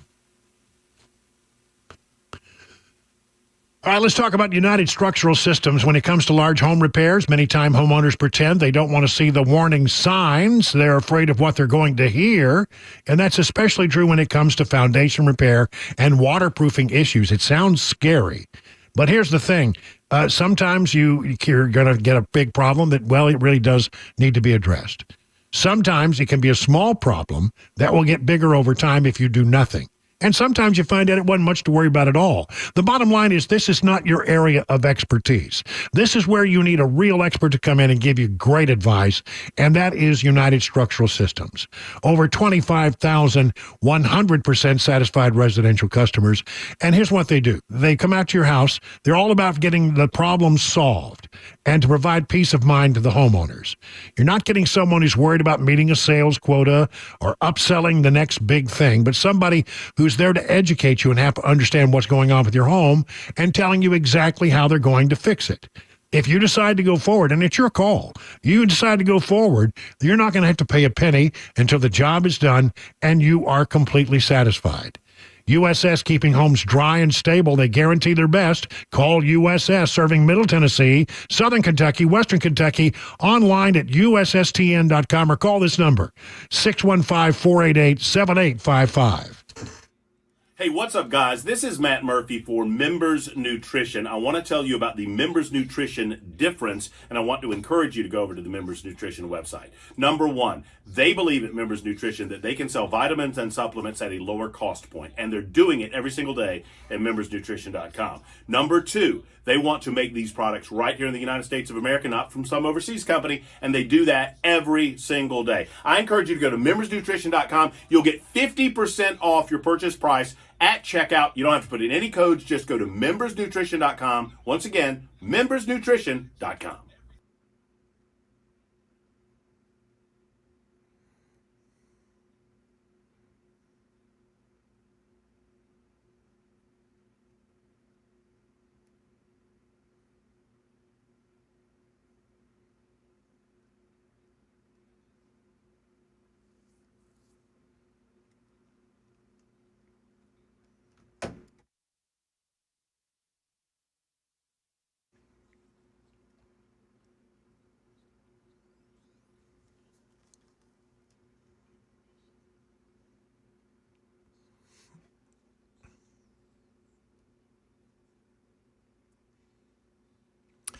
It's 5 o'clock. I'm John Michael with your top stories. Mostly cloudy in Middle Tennessee, 79 degrees right now. Complete weather forecast coming up in a few minutes. Quiet on the Quad. A protest encampment at the University of Chicago has been cleared by campus police. Stephanie Wade has the details. The raid was swift. Officers dressed in riot gear piled into the Palestinian encampment in the early hours of the morning. You are instructed to immediately disperse. Crews came in with trucks and removed the dozens of tents and cardboard signs that have decorated the U of C quad for 9 days now. The student protesters who were staying there removed by campus police and ushered outside the quad while crews worked. Other colleges and universities have taken a much different approach to the protests as they continue on other campuses. Adult film star Stormy Daniels testified Tuesday at former President Trump's New York hush money trial about a sexual encounter she says they had in 2006. Daniels testified the encounter led to her being paid off to stay silent during the 2016 presidential election. The former president has pleaded not guilty to all charges and denies having an encounter with Daniels. ABC's Olivia Rubin. He is not allowed to talk about Stormy Daniels. He is the subject of the gag order, and she is protected. So knowing Donald Trump, you'd have to think that all he wants to do after sitting inside of that courtroom for, 8 hours, y'all let people do the math, is come out and defend himself on what he claims to be lies, yet he is unable to do that. Court is adjourned until Thursday. The federal judge presiding over Donald Trump's classified documents trial has indefinitely postponed that proceeding. ABC News national correspondent Stephen Portnoy has more from Washington. For months, Judge Eileen Cannon has left on the calendar the May 20th start date that she'd set for Trump's classified documents trial. But with a significant amount of wrangling still in store on pretrial motions and how the defense might have access to classified evidence, Judge Cannon has scrapped the previous start date. She says she won't set a new one until the unresolved procedural issues are settled. Observers now think it's highly unlikely this case will go before a jury before the November election. Flash flood watch is in effect for the area as severe weather could be moving in over the next couple of days. That's the latest news. Traffic and weather are next. I'm John Michael, WTN News. Hey, what's up, guys? This is Matt Murphy for Members Nutrition. I want to tell you about the Members Nutrition difference, and I want to encourage you to go over to the Members Nutrition website. Number one, they believe at Members Nutrition that they can sell vitamins and supplements at a lower cost point, and they're doing it every single day at membersnutrition.com. Number two, they want to make these products right here in the United States of America, not from some overseas company, and they do that every single day. I encourage you to go to membersnutrition.com. You'll get 50% off your purchase price at checkout. You don't have to put in any codes. Just go to membersnutrition.com. Once again, membersnutrition.com.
Well, good afternoon, everybody. 2 hours down, 2 to go here on The Drive on this Tuesday, May 7th. We got a lot of stuff to talk about. Man, it's a busy news day. Hope that you can settle in with us as you try to get home. We'll try to get you some news and information you can use so that you'll arrive wherever it is you're going as the best informed person in the room. So hang on, everybody. I want to start by talking about the Trump trial that's going on in New York right now. It turned into a three-ring circus today when they brought Stormy Daniels in for testimony. Stormy Daniels is the porn star. And it's all about these documents that some purports say that was an attempt to try to keep her story of some kind of illicit affair with the former president out of the news. Her testimony was not really needed. Her testimony, in fact, Trump wanted to bring Stormy Daniels in as a witness, and the judge denied the request. Now, tell me how this is fair. He wanted to bring Stormy Daniels in because he thinks there's some things that needed to be cleaned up about all this. And the judge said no, repeatedly said no. But if the prosecution wants to bring in Stormy Daniels, well, it's all good and fine. And the testimony today was incredibly salacious. And really, it did not bear on the real question that this trial is trying to decide, is whether or not these were hush money payments and not legal payments. And I mean, I can't even begin to get into all the things that she started to say. Now, later in the day, there was cross-examination, and it was pretty testy. And I think it was pretty interesting. And I think the prosecution, went a little too far in trying to make this case. At one point, apparently, the judge, sort of cautioned the prosecution, saying, we don't need all of the gritty details here. We really don't, to get to the point that you're trying to make. And finally, it got so outrageous that the defense team stood up and asked for a mistrial in the case. And you know what? The judge paused for a moment. This judge is not likely to give Trump a break, trust me, but he did pause for a moment and said, I don't think we're there yet. But he did caution several times the prosecution for trying to keep Stormy Daniels from, getting too salacious and asking questions that brought that into the record. Because it doesn't get to the point about the documents that are at question in this trial.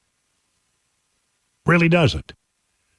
It became such a concern of the judge that he mentioned at one point that he might give limiting instructions to the jury at some point.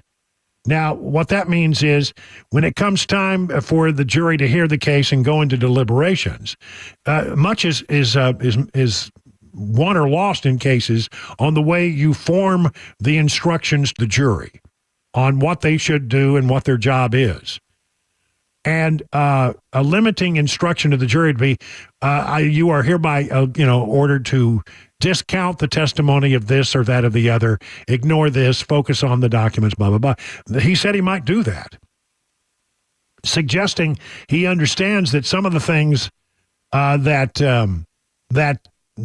got into the record today might be reversible error. That's the way I read it. Now, again, limiting errors and all of that kind of limiting instructions and all that kind of stuff and a call for the case to be dismissed. The problem is once the jury hears this salacious stuff, it is so over the top that it's like a bell that gets rung and you can't unring it. The testimony has been heard and you can't unhear it. Right? And so here is Will Scharf, who is one of Trump's attorneys. And he's not in this particular case, but he was commenting on Fox News this afternoon about all of this stuff, about how salacious it was, and about these limiting instructions and the request that they dismiss the case, which was denied by the judge. Yeah, look, of all the outrageous conduct we've seen from the New York DA's office over the course of this case, whether it's clear discovery violations, games they played with pretrial motions and with jury selection, today has to take the cake. At the start of today, Judge Merchan set very serious guardrails around Stormy Daniels' testimony, and then the New York DA's office just ran absolutely roughshod over those guardrails. We think there were clear grounds for a mistrial. We're deeply disappointed that Judge Merchan did not grant our motion for a mistrial, and this is an issue that we're going to continue to raise because the DA's office strategy here is to pollute the entire trial with irrelevant, highly prejudicial evidence that should have no place in this trial or, frankly, in any courtroom. As a former prosecutor, I find their conduct deeply, deeply offensive, and I'm hopeful that Judge Merchan sees what's going on here. Impossible to unring the bell. The material introduced in court today, and frankly, much of the material introduced by other witnesses, is so prejudicial and has so little probative value that it has essentially infected this case in a way that I don't think a simple limiting instruction can cure. That's why we believe a mistrial is warranted. We'll obviously have to consider our options going forward. But again, I find the DA's office conduct today to be particularly outrageous. I'm assuming many other lawyers feel the same way, just based on what normal courtroom practice would be. And I'm hopeful that Judge Merchan sees the light in the coming days. Remember also that in this jury, there are two lawyers. I think somebody mentioned that they're sort of like super jurors because at some point that the other jurors are going to say, well, what does this mean and what does that mean? And they're going to be two lawyers in the room. Look, I don't have a great deal of hope here in this jury, but all it takes is one person to stand their ground. And if one of the attorneys who was on the jury pool or in the jury decides that they're going to interpret the law strictly, I think maybe that could be helpful to Donald Trump. But I mean, this is spiraling out of control. It was chaos in the courtroom today. Donald Trump emerged from the courtroom saying he thinks a lot was learned today, and that there's a lot of things that happen that actually help his case. And he may be right about that. Here's the thing. I mean, if you look at all of these cases that are out there right now that are pending against Donald Trump, I think you have to stop and remember. At one point, 91 indictments were leveled at the president? Well, it's no longer 91 because a lot of these charges have been thrown out by the judges in various cases. And then you look at where the trials are right now. This one is chaotic. It got to the point where they asked for a mistrial today. They believe that there's reversible error, Trump's attorneys do. This thing could fall apart. Even if there is a conviction, it could still fall apart in appeal because there may have been reversible error. The judge is he's walking gingerly here because I think he knows that there's some stuff that got into the record today that could be make a case for reversible error. And that's why I think he started talking about limiting instructions to the jury. So there's this. This is not going quite the way the prosecution had hoped. And people who are strict interpreters of the law, who don't have it in for Donald Trump, just are observing the law and the trial as it's gone forward, believe that what we have here is a case that has not been proven. They haven't proven the illegality that they alleged. That the Fani Willis thing, that whole trial is in chaos because of the actions of Fani Willis and her lover. And there's a probe going on in the state of Georgia. The Senate probe, the Georgia State Senate, is probing whether or not Fani Willis has done things that are improper, and she's refusing to testify. This from justthenews.com. Fulton County District Attorney Fani Willis has stated she will not testify before a state Senate panel investigating her conduct. Willis has attracted scrutiny over her handling of a criminal case against former President Donald Trump over his efforts to challenge the 2020 election results. She indicted him and 18 co-defendants in August of last year. You know all the things that have happened. The Senate probe has sought to explore her use of taxpayer dollars in light of the relationship she had with Special Prosecutor Nathan Wade, who has stepped down from the case, according to, anybody who's been paying attention. First of all, I don't think he even had the authority to subpoena me. but they need to learn the law. You think senators don't know the law, huh? Monday, according to Fox 5, I will not appear to anything that is unlawful, and I have not broken the law in any way. Fani Willis continues to be defiant and way in over her head. Way in over her head. So you got problems with the Stormy Daniels testimony today in the Bragg case. Fani Willis, problems all over the place there. A lot of things are going wrong with that. And then there was this. This happened this afternoon.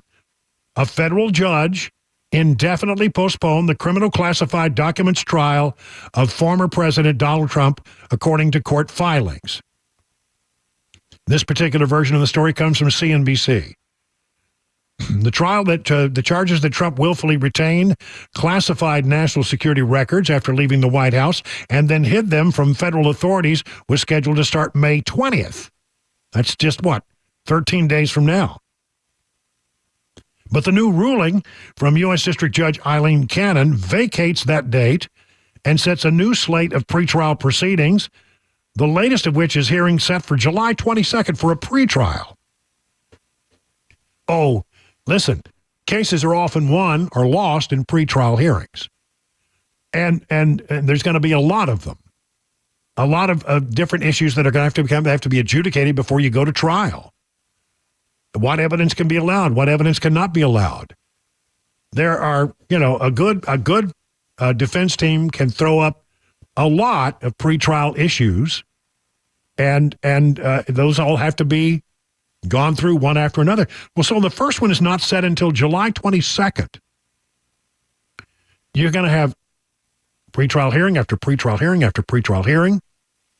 Then even if you begin the trial, it's probably not going to be until after the election. And if he gets elected, everything's on hold. You can't prosecute a sitting or a pending, somebody's about to be sitting president of the United States. So these things are falling apart. Fani Willis is falling apart. The trial, Alvin Bragg's trial, has not made their point. And so you throw into the mix today this incredibly risque, scandalous testimony that really doesn't answer any of the legal questions that we're supposed to be answering in this particular trial. Why? To inflame the jury, to dredge all this stuff back up, stuff that is in ancient history from the last election, for goodness sakes, the last time Donald Trump was elected president. All that stuff is ancient history. But now we're reliving it thanks to the prosecutor. This is a political prosecution.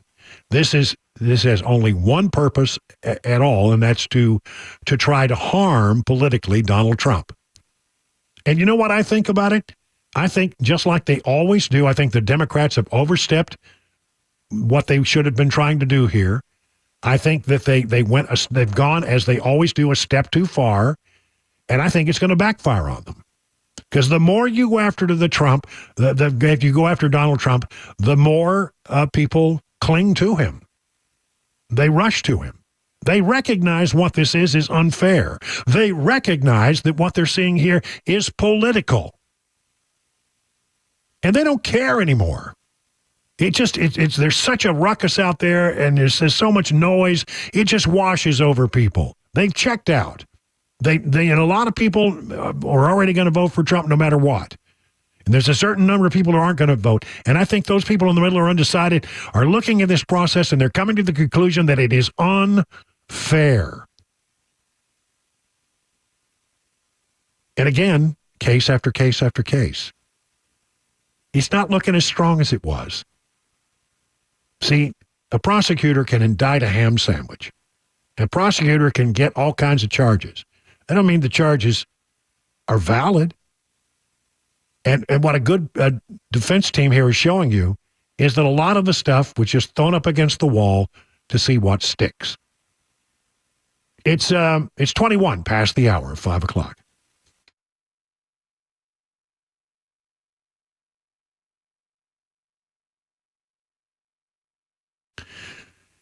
Let me tell you about the folks over at Busy Bee. If you have heat or cold AC issues, you need to call them right now, 615-775-7833. They'll come out to your house. They'll fix it. And, the way you keep yourself from having these problems, and, your daddy used to tell this about your car. You got to do preventative maintenance or you're going to run into problems one day.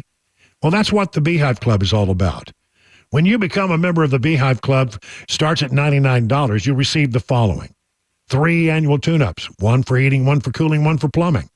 10% discount on repairs, priority, front of the line service. When you call, you go right to the front of the line because you're a member of the Beehive Club.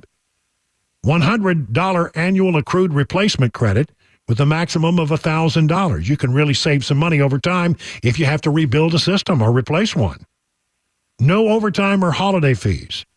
And exclusive Beehive member promotions will be made available to you. That's all good stuff. And by the way, if you have a heating and cooling project, you're worried about how you're going to pay it off. Well, if you can pay it off in 15 months, no interest with approved credit. For plumbing projects, it's 18 months. Listen, the folks at Busy Bee, they are your heating and cooling, your official Rude Pro partner. They're the experts you want to call. For satisfaction guaranteed, call Busy Bee Plumbing, Heating, and Cooling at 615-775-7833. Online at busybehvac.com. Hey, what's up, guys? This is Matt Murphy for Members Nutrition. I want to tell you about the Members Nutrition difference, and I want to encourage you to go over to the Members Nutrition website. Number one, they believe at Members Nutrition that they can sell vitamins and supplements at a lower cost point, and they're doing it every single day at membersnutrition.com. Number two, they want to make these products right here in the United States of America, not from some overseas company, and they do that every single day. I encourage you to go to membersnutrition.com. You'll get 50% off your purchase price at checkout. You don't have to put in any codes. Just go to membersnutrition.com. Once again, membersnutrition.com.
Heavy rains could mean high waters. One university ensures it will have graduation, and a very familiar organization is changing its name. Those stories coming up at 5:30 p.m. on Supertalk 99.7 WTN. Just one other follow-up on all those Trump trials. This document case, the latest thing that has cropped up is that apparently, when we saw the raid on Mar-a-Lago, and then a few days later, actually a few hours later, I think it was, they posted these pictures of all of these things that had classified documents, had them in the covers, and it looked like they were showing all of this super secret stuff that was found at Mar-a-Lago.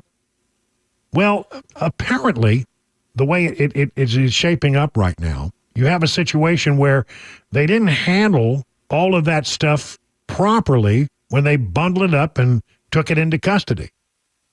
But they didn't handle it correctly. Now, there's sort of a very important law, sort of a precept about the way you handle cases like this, is that you've got to be meticulous about the chain of custody.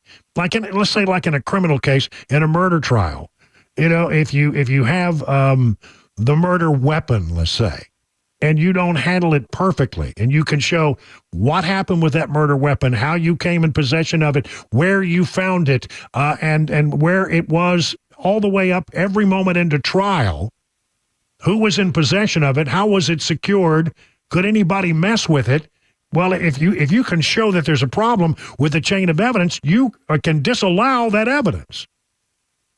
It's hard to get a conviction without a murder weapon, but, they can disallow it. Say, sorry, we can't talk about the murder weapon because they didn't follow strict rules regarding the chain of custody.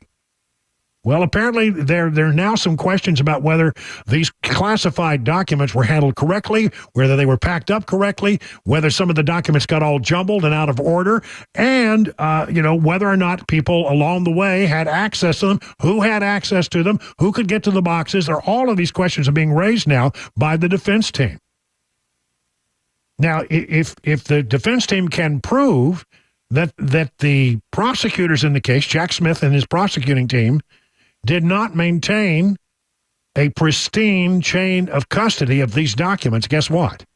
There's no case. You have to throw this case out. That's one of the things that is going to be discussed in the pretrial hearings. So, that's a big dog deal. One to watch in the days. Again, I just want to point out this one thing.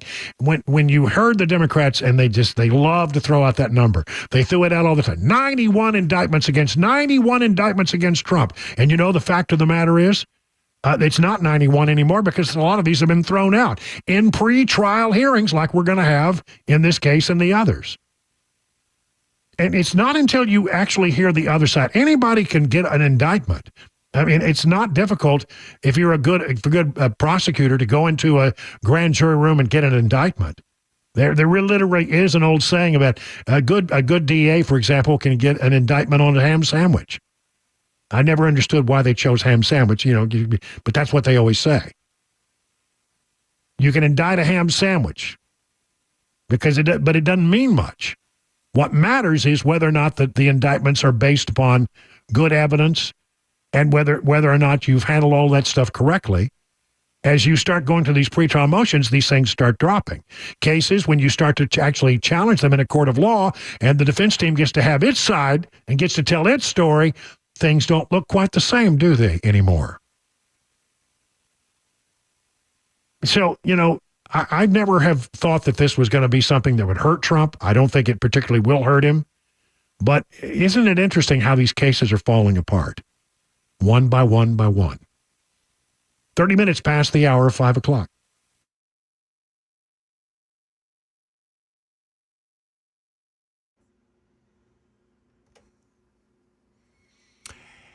It's 5:30. I'm John Michael with your top stories, the latest traffic report, and the weather forecast in 5 minutes. A flash flood watch has been issued for the majority of the WTN listening area. Heavy rains are expected over the next couple of days, and there is a potential of severe weather as well.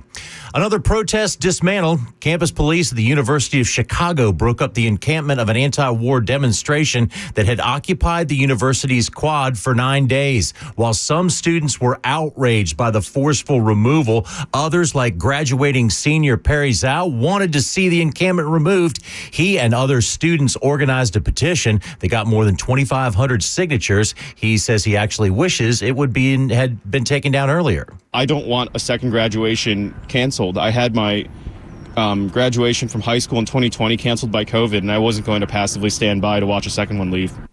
Some graduation ceremonies have already been scrubbed because of safety concerns. The Boy Scouts of America is changing its name for the first time in its 114-year history and will become Scouting America. It's a significant shift as the organization emerges from bankruptcy, and that follows a flood of sexual abuse claims and seeks to focus on inclusion. That's the latest news. Weather's coming up next. I'm John Michael, WTN News. The guaranteed offer is the easiest way to sell your home. It's really simple. We bring you an all-cash offer. You close in as little as 21 days. No home inspections, no lockboxes, no open houses. Go to markspain.com to get a guaranteed offer and start packing.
Hey, if you're in the market for a pole barn, you got to talk to the brothers that run Stoltz Co. Two guys that know what pole barns are all about.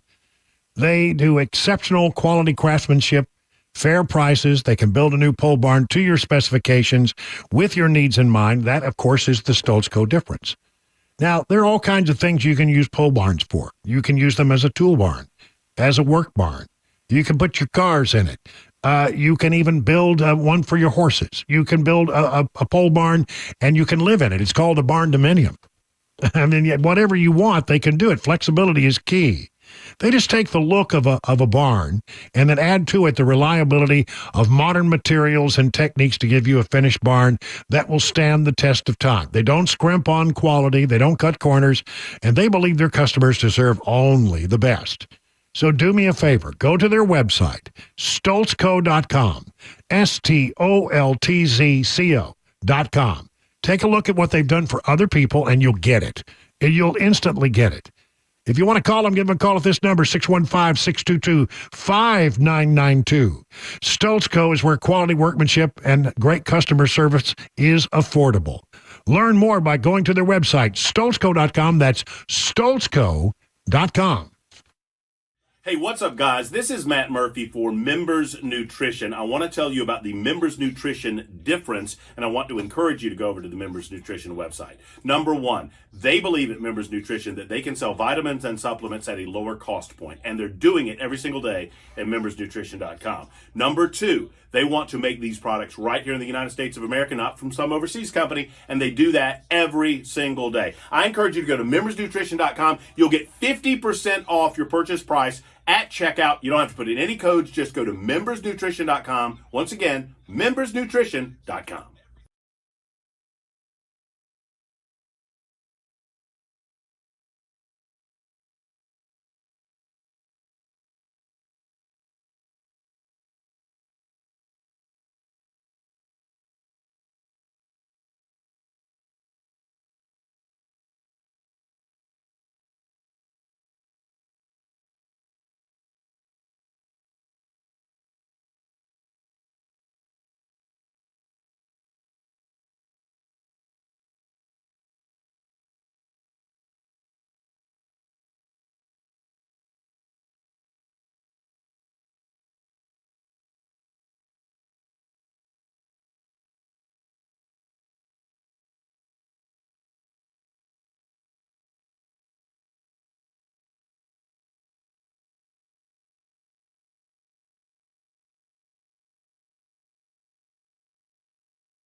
Bop, ba, da, bop. That's a peppy little tune, isn't it? Bop, ba, da, bop.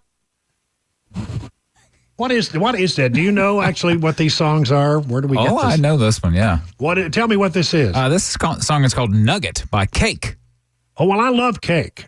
Yeah, they got some good stuff. Yeah, but I've never heard this. Yeah, this one we couldn't play this song in its entirety. It had some unsavory language in it. Oh, really? Well, yeah.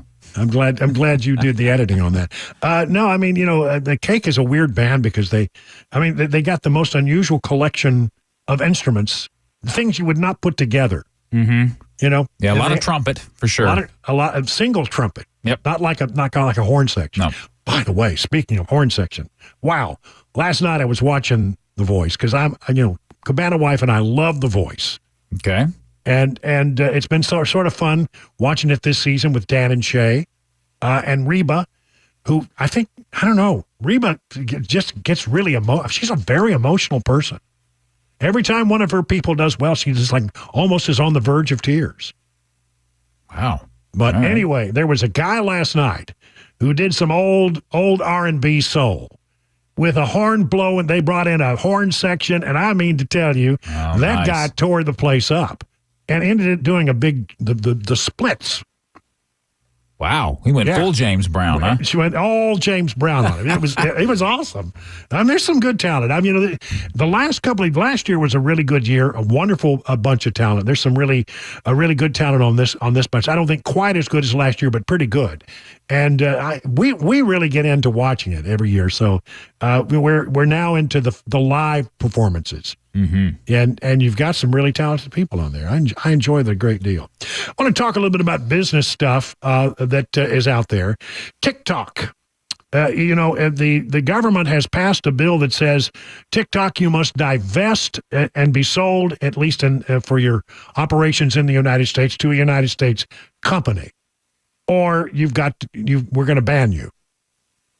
And look, there's some real concerns, valid concerns about TikTok and national security stuff that basically what you need to know if you're a parent and your kid is on TikTok, you need to know that basically the information on that child's cell phone, in which you have a lot of information, by the way, probably about you, is sitting on a server inside of Communist China. And this information, by the way, that we are told reliably by the people who are in our security apparatus, could be really harmful. They say I don't know exactly, because they can't tell you exactly what it is that they believe is doing it. But all I know is every member of the House, not every, but a lot of members of the House, they go into these classified briefings and they get told things that we can't know, and because they don't want to reveal methods and sources. And everybody comes out of those meetings and they then vote. They say, yeah, we got to do something about TikTok. We got to do something about TikTok. House, the Senate, even the president, he signed the bill. I mean, they all, it's funny. I think Biden's on TikTok. The Biden administration has a TikTok account, but they signed the bill that says either you got to divest and have this operation in America controlled by an American company, or we're going to ban you. Well, TikTok is now suing the U.S. government, saying that bans and violates the First Amendment. That ban would violate the First Amendment.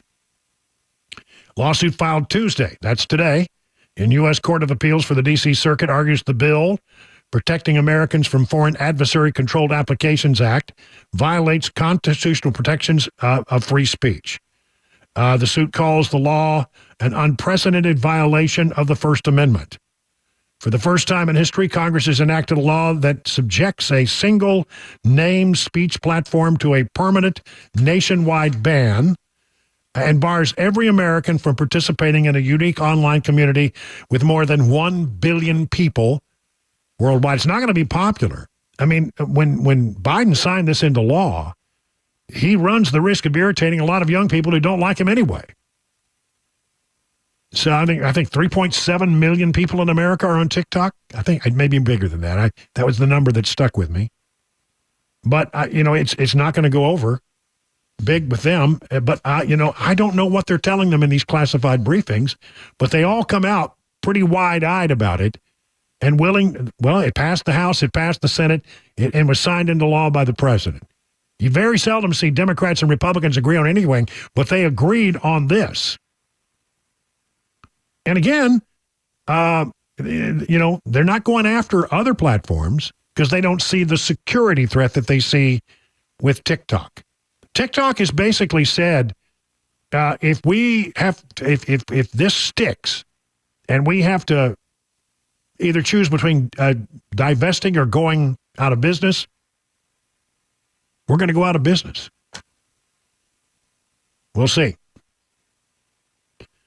If you are at all in the business world, you probably at some time have been asked to sign, or you've heard about non-compete agreements. They are basically where a company says, okay, we're hiring you, but if we part ways, you can't work anywhere else in the same business for a period of time. You have to lay out.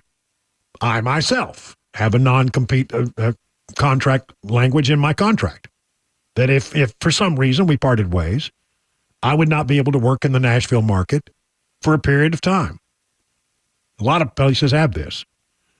But now the Federal Trade Commission voted in a vote of 3-2 to ban most non-compete agreements.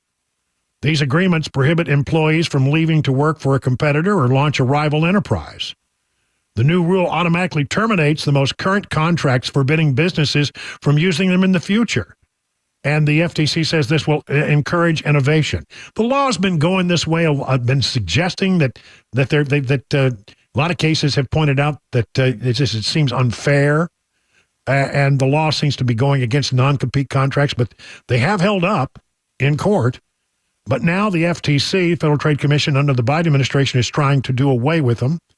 He says non-compete clauses keep wages low, suppress new ideas, and rob the economy of dynamism, including the more than 8,500 new startups that could be created a year once a non-compete is banned. Well, it is sort of anti-competitive, isn't it? It says, you can't come into this market and compete against us. So anyway, this is all happening, and you know what? A lot of big companies are very upset about this, and they're challenging. There's a 90-day public comment period.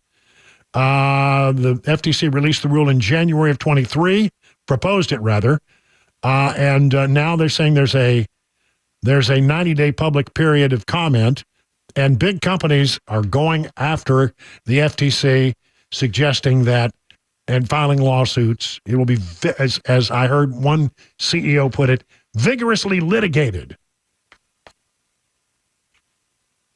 Did you hear that? What, vigorously litigated? Yeah. Yeah. Yeah. I heard it.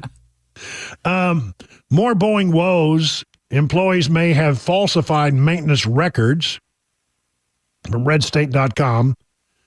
Boy, Boeing has had a rough run, but I guess their spacecraft is doing okay. It launched on time last night. Oh, really? I thought they canceled it. Oh, did they? I thought so. I thought I read that it was okay. Maybe I looked at it wrong. Huh. Would you check on that? I think I saw a passing headline, but they've been having trouble. Boeing has a new crisis to combat. To add to the parade of dead whistleblowers, they have 2 dead whistleblowers now. 10 more whistleblowers are stepping up and raising concerns. And the new concern is Boeing is facing a new investigation by the FAA after plane maker reported some 787 Dreamliners may not have completed required inspections, where the wings join. Here's an important part of the airplane, where the wings join the fuselage. The FAA wants to know if workers falsified records. This according to the Seattle Times. Did you see it? Yeah, they did. They did scrub the launch last night. It says that it will be delayed until at least Friday, until they complete an analysis on a pressure regulation valve on the liquid oxygen tank of the rocket's upper stage. So not the actual capsule that failed, but concerns about the actual rocket. Something in the rocket, yeah. So, well, that's not good. Well, I'm sorry that I saw something pass by. I thought that I saw it. It went off, but I didn't double check it. I didn't think about doing that story today, but I'm glad we got that corrected. Thank you. Gen Z sinks deeper into debt. Inflation drives many to credit cards to cover costs, leaving them with bigger balances. And guess what the problem is right now? With credit cards, because interest rates are high, you're paying unbelievably high credit card rates. The rising debt load largely reflects a surge in prices for food and shelter for people at the beginning of their careers, coupled with a larger percentage of Gen Z who graduated with student loans. Well, no, you don't, because I think the president's trying to do away with all those. The average credit card balance for 22 to 24 years old was $2,834, compared to $2,248 the same period in 2013. Younger people with higher debt are more often delinquent on credit card payments and need to rely on the family for help if they lose their job, say economists and financial advisors. They often delay life milestones, including home ownership and marriage, say the economists. That's why I think young people are frustrated right now. You know, they had, their parents had the American dream. But for them, the American dream seems to be out of reach because of inflation, and that your wages don't keep up with inflation. And you end up having to put things on credit cards. And you look at, well, I'd love to own a home. I would love not rent. I want to own the home. That's the American dream. You can't get there because interest rates are so high. Very frustrating. And that's why I think so many Gen Zers and young people, and that seems to be true, are looking at Biden and say, this is not working out for me. This isn't everything that you promised me it would be. And they're looking more and more toward Trump. In fact, Trump actually has a lead in young people where before he was always behind. This was always a demographic that trended toward the Democrats. But not this time around, because they're very frustrated with some of them, I think, misguided ideas about the Palestinians. But also, they're very frustrated about the state of the economy and how difficult it is for them to get started. 50 minutes now, past the hour of 5 o'clock.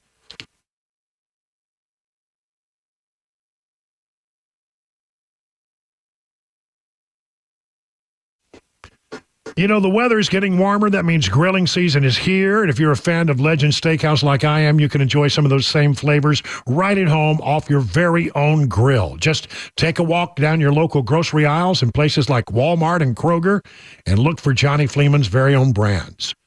Johnny Fleeman Marinade proprietary blend will give your steaks, chicken, and chops a flavor that will hit a home run with family and friends. It's low in sodium, about a third of other brands. You don't have to worry about over-marinating. And don't forget the honey mustard salad dressing, the South's favorite. Use it as a salad dressing or a dipping sauce for your favorite chicken fingers. Fresh cut veggies or chips, a recipe used in his restaurants for over some 35 years. If your favorite grocer isn't stocking Johnny Fleeman products, ask them to do so. For more information, just go to johnnyfleeman.com. That's johnnyfleeman.com. And it goes without saying, for those times when you want someone else to do the cooking, they'll always be glad to see you at your nearest Legend Steakhouse for lunch or for dinner. Hey, it's Dan Mandis, and I am so glad that California Closets has fixed my closet catastrophe. After exact measuring and planning, they came over and got to work.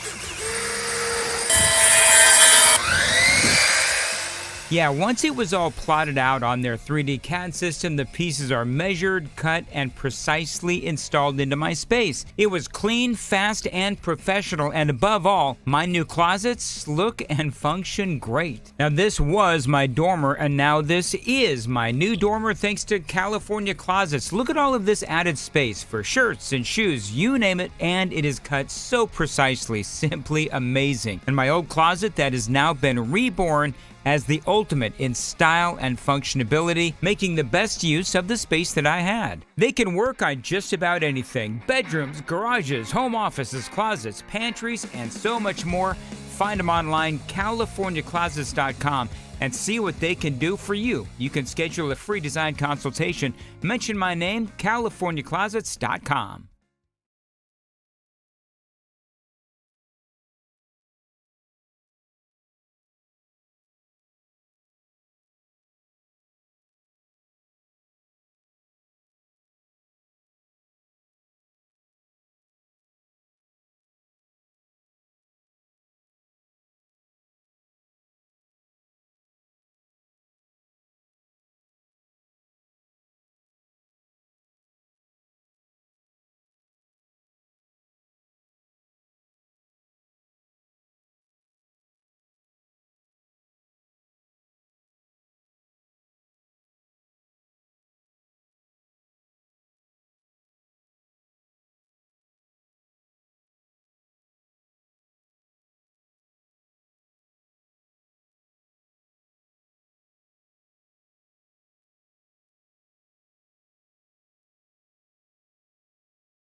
You know, the folks, the chairman of the Federal Reserve has said that we're on an unsustainable fiscal path. You know the government is not going to pay off that $34 trillion debt anytime soon. They just print money to pay the interest on the debt and thus weaken the U.S. dollar. Maybe it's time to think about other kinds of investments. Maybe you thought about adding gold or other precious metals to your portfolio, but you feel you didn't have the knowledge you need to make a smart decision. That's the way I felt, but I got the professional guidance I needed at Nashville Gold & Coin. I mean, how many times have you heard someone say something is the gold standard? Well, when it comes to finding an investment that protects you from runaway inflation, gold is the gold standard. Here's the way it works. You make an appointment. You sit down one-on-one with my friends at Nashville Gold & Coin. They answer all your questions and help you make the precious metal investment that's right for you. It's friendly. You'll learn a lot. You'll never be subjected to high-pressure sales pitches. Gold and silver can be a safe haven in uncertain economic times, and my friends at Nashville Gold & Coin are standing by to answer all your questions about the precious metals market. To set up that one-on-one appointment, just go to NashvilleGoldandCoin.com. That's NashvilleGoldandCoin.com.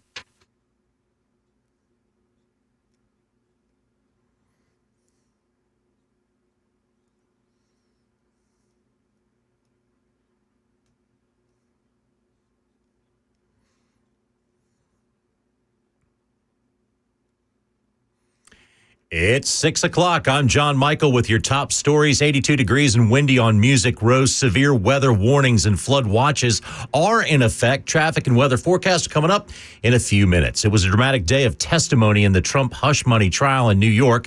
Adult film star Stormy Daniels took to the stand, and after some very detailed accounts of an alleged encounter, the judge denied a motion for a mistrial, which was filed by Trump's lawyers. The federal judge presiding over Donald Trump's classified documents trial has indefinitely postponed that proceeding. National correspondent Stephen Portnoy has more from Washington. For months, Judge Eileen Cannon has left on the calendar the May 20th start date that she'd set for Trump's classified documents trial. But with a significant amount of wrangling still in store on pretrial motions and how the defense might have access to classified evidence, Judge Cannon has scrapped the previous start date. She says she won't set a new one until the unresolved procedural issues are settled. Observers now think it's highly unlikely this case will go before a jury before the November election. A day off in the hush money trial. That proceeding will continue on Thursday. University of Chicago campus police broke up a 9-day pro-Palestinian encampment on the university's quad. ABC's Dave Packer has more. While some students were outraged by the forceful removal of the encampment at the University of Chicago, others, like graduating senior Perry Shao, wanted to see the encampment removed. With the help of some friends, he organized a petition that got more than 2,500 signatures. I don't want a second graduation canceled. I had my graduation from high school in 2020 canceled by COVID, and I wasn't going to passively stand by to watch a second one leave. In New York City, Columbia University canceled its large commencement even after some parents had made travel arrangements to be there. Several other universities and colleges have already canceled graduation ceremonies. One of the most popular social media apps in the country is now suing the U.S. federal government. Technology reporter Mike Dubusky has more. TikTok's lawsuit says the legislation runs afoul of First Amendment rights by removing a key communication platform. Cheyenne Hunt is a political analyst and the founder of Prism Strategies Consulting. It's going to be really interesting to see how the court decides on this. I anticipate that TikTok is going to have a pretty strong case here. Recently passed legislation gives ByteDance, TikTok's parent company, up to a year to divest from the app, something the lawsuit claims is simply not possible. And there also is a very limited number of companies who could afford to buy the app. That's the latest news, traffic, and weather. Next, I'm John Michael, WTN News. Hey, it's Dan Mandis, and I am so glad that California Closets has fixed my closet catastrophe. After exact measuring and planning, they came over and got to work.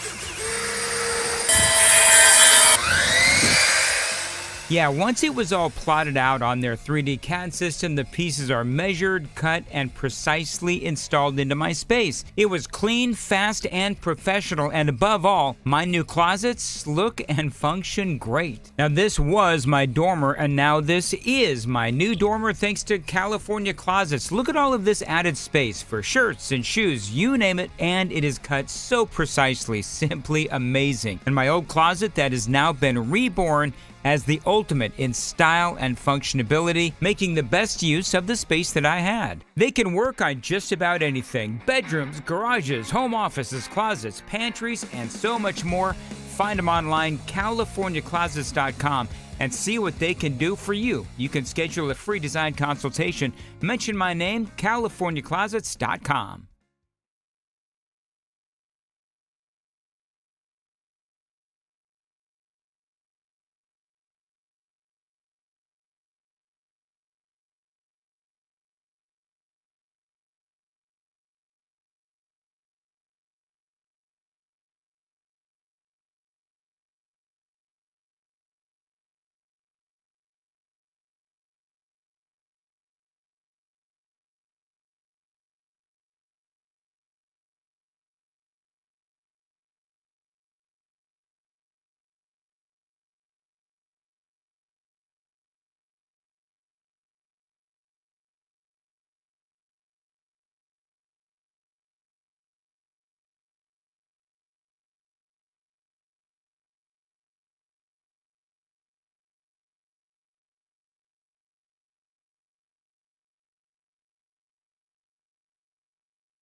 It is 7 minutes now past the hour, 6 o'clock on this Tuesday, May 7th. It is the fourth and final hour of the drive.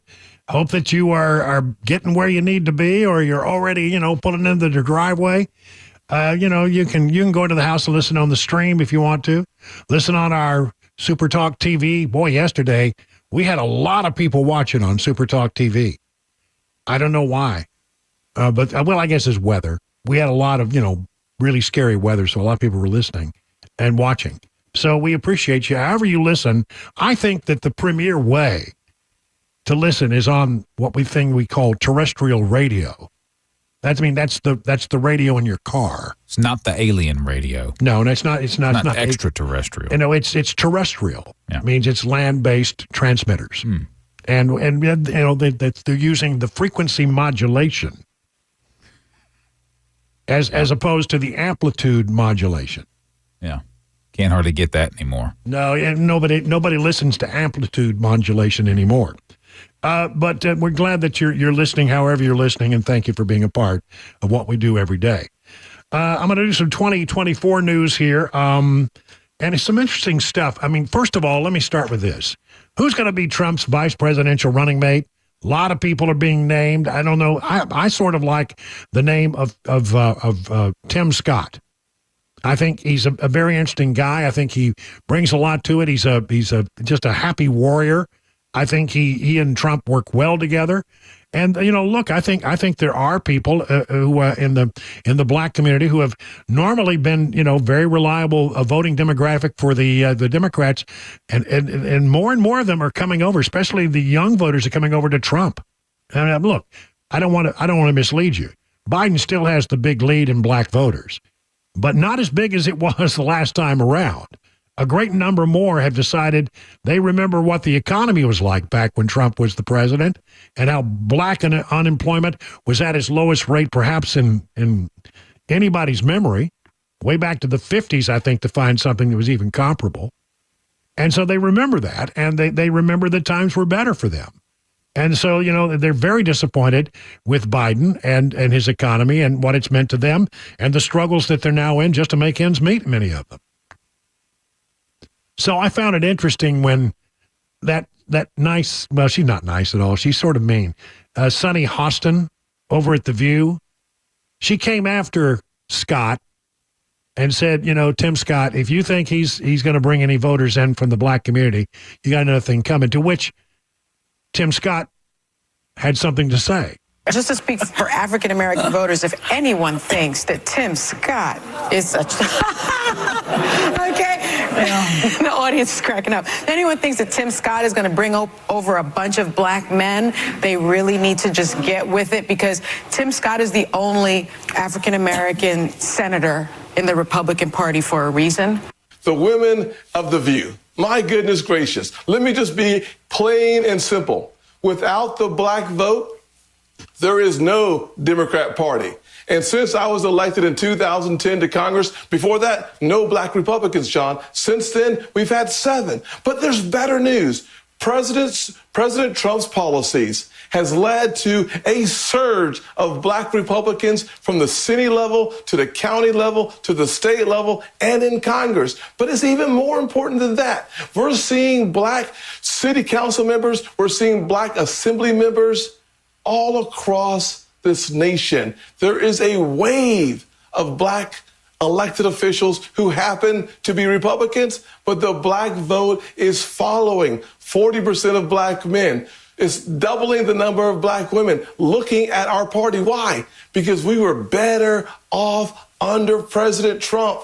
And we need 4 more years. And I will tell you, it's the end of the Democrat Party as we know it today. That's good news for the future, and that's good news for America. No, I think he's right. I have this story here from the Washington Examiner talking about how black voters don't have a great deal of enthusiasm about voting this time around.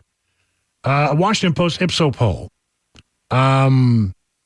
shows that black voters' desire to vote in the 2024 general election has fallen off since 2020, which could be worrisome to President Joe Biden. The poll found that 62% of black voters said they were, quote, absolutely certain to vote, which is down from 74% who said they were certain to vote in the 2020 campaign.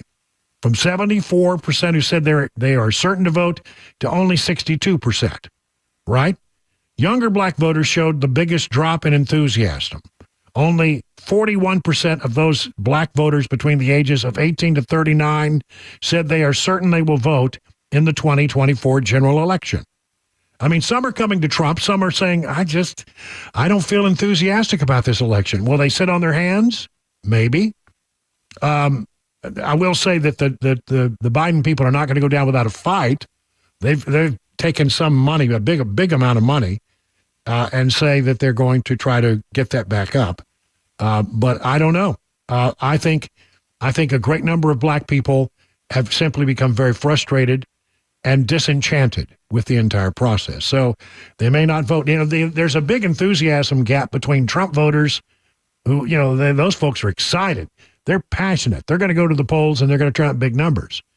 But there's like a 14, 15 point enthusiasm gap between Republicans and Democrats who are not enthusiastic at all this time around. This one is really irritating me a lot. And I want to try to see if I can help you understand what's going on here. The Biden administration, in 2021, President Biden put out an executive order which told all of his bureaus, all of his various departments of the executive branch, from the Department of Labor to the Bureau of Mining Affairs, this, that, and the other, the Department of Energy, everybody, we want you to look within your department and see if there's something you can do to work toward getting people registered to vote. Now, they said, don't worry, it's going to be nonpartisan. Not so much. We should have known that they would try to weaponize every part of the government to their advantage. That's what they do. GOP lawmakers are growing increasingly worried that an executive order issued by President Joe Biden in 21, which mandated that federal agencies develop voter registration plans with approved outside groups, will be unlawfully weaponized this November to boost Democrat turnout. Now, the Biden administration has framed this unprecedented operation as being nonpartisan. Through internal documents, though, we've learned that the government hosted a July 2021 order planning call that appeared to serve overwhelmingly as a platform for left-wing organizations to suggest sweeping policy election changes. President Biden's EO, executive order, is an overreach of the executive branch's constitutional authority and disregards the Constitution's Federalist election system, says House Oversight Committee Chairman James Comer, talking to the Washington Examiner. The states set the time, the manner, and the place of their own elections, and the executive order must be looked at seriously. According to Real Clear Politics polling average, Trump leads Biden by roughly 1 point, but to Republicans who have launched investigations into Facebook CEO Mark Zuckerberg's funding of a progressive left group that lawmakers say helped tilt the 2020 election for Democrats, the Biden Bucks order is equally questionable. The order directs agencies to solicit and facilitate and approve of nonpartisan third-party organizations, but they're not nonpartisan. Not at all. It's I think this is illegal. I think this is in violation of the Hatch Act. And you know what? It's been going on since 21. Once you start this process, how do you stop it? And if they've gone to all of these left-wing organizations, see, they say it's going to be nonpartisan, but what they do is they only go to places where they're going to register Democrat voters. They don't care about going to places where they're going to get Republican voters. It's weaponization of everything that they have at their disposal. Why should we be surprised? They weaponize the intelligence committee, the intelligence community. They weaponize, the legal system against Donald Trump. They weaponize everything. When I was in television, we used to have a saying that the teleprompter is a cruel mistress. There are days when, reading the teleprompter is easy, and there are days where, for some reason, I don't know, it's just difficult. For Joe Biden, who has the largest teleprompter known to mankind, it is really becoming a struggle. They don't even do it on a teleprompter. Teleprompter, you look through a one-way glass, and when you're looking at the glass and reading, you are literally looking through that one-way glass into the lens of the camera. Well, that's too much to ask for Joe Biden. So what they do is they just set up a big television monitor in the room. Huge. Like a 50-inch screen. And then they put his text in so he can look out into the audience and read off the monitor. It never looks natural. He tends to move his head as he reads across the screen. See, the goal about this is just to move your eyeballs a little. But he's going left and right. He's bobbing and weaving left and right. And you would think with the letters that big, he could get it right.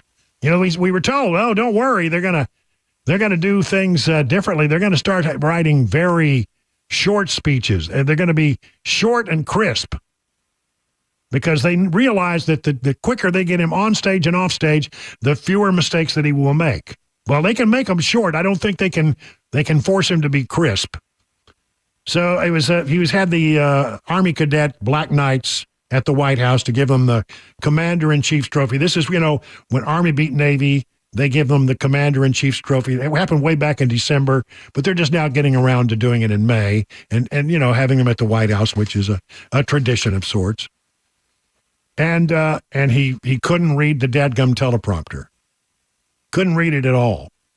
And he seemed to be confused about why he's saying, here's the thing, if it's going to be short and crisp, can you get the guy to look at the speech ahead of time? Can you get him to read it before he goes out there?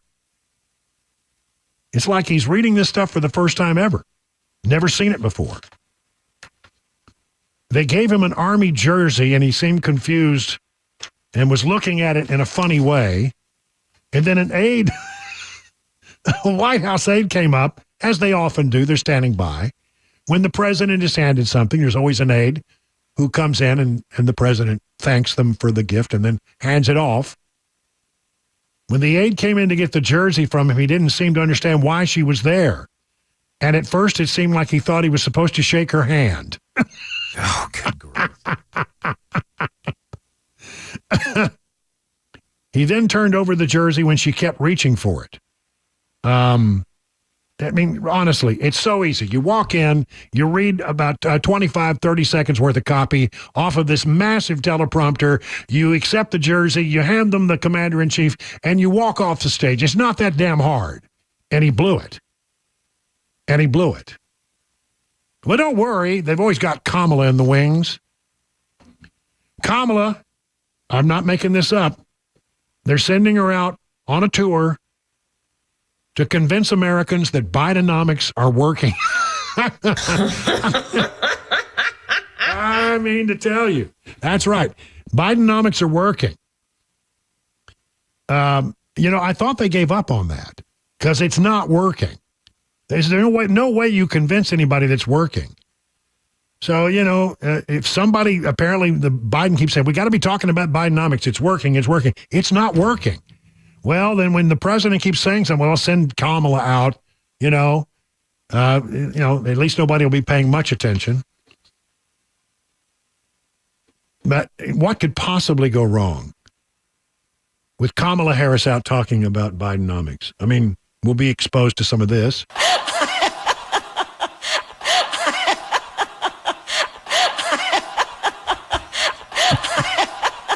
Well, that's irritating, isn't it? Wow, she's stuck. This might give her an elbow. Yeah, she was in a loop there. She got stuck in a loop. Well, anyway, we'll watch to see how that goes. You think they would give up on that? You think that, that Bidenomics, nobody thinks it's working. Nobody's looking at anything and think there's good news there.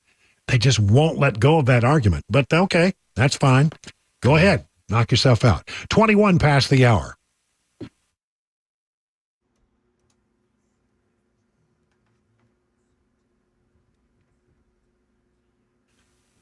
Grace Point Healthcare is the standard for affordable, comprehensive, and convenient medicine.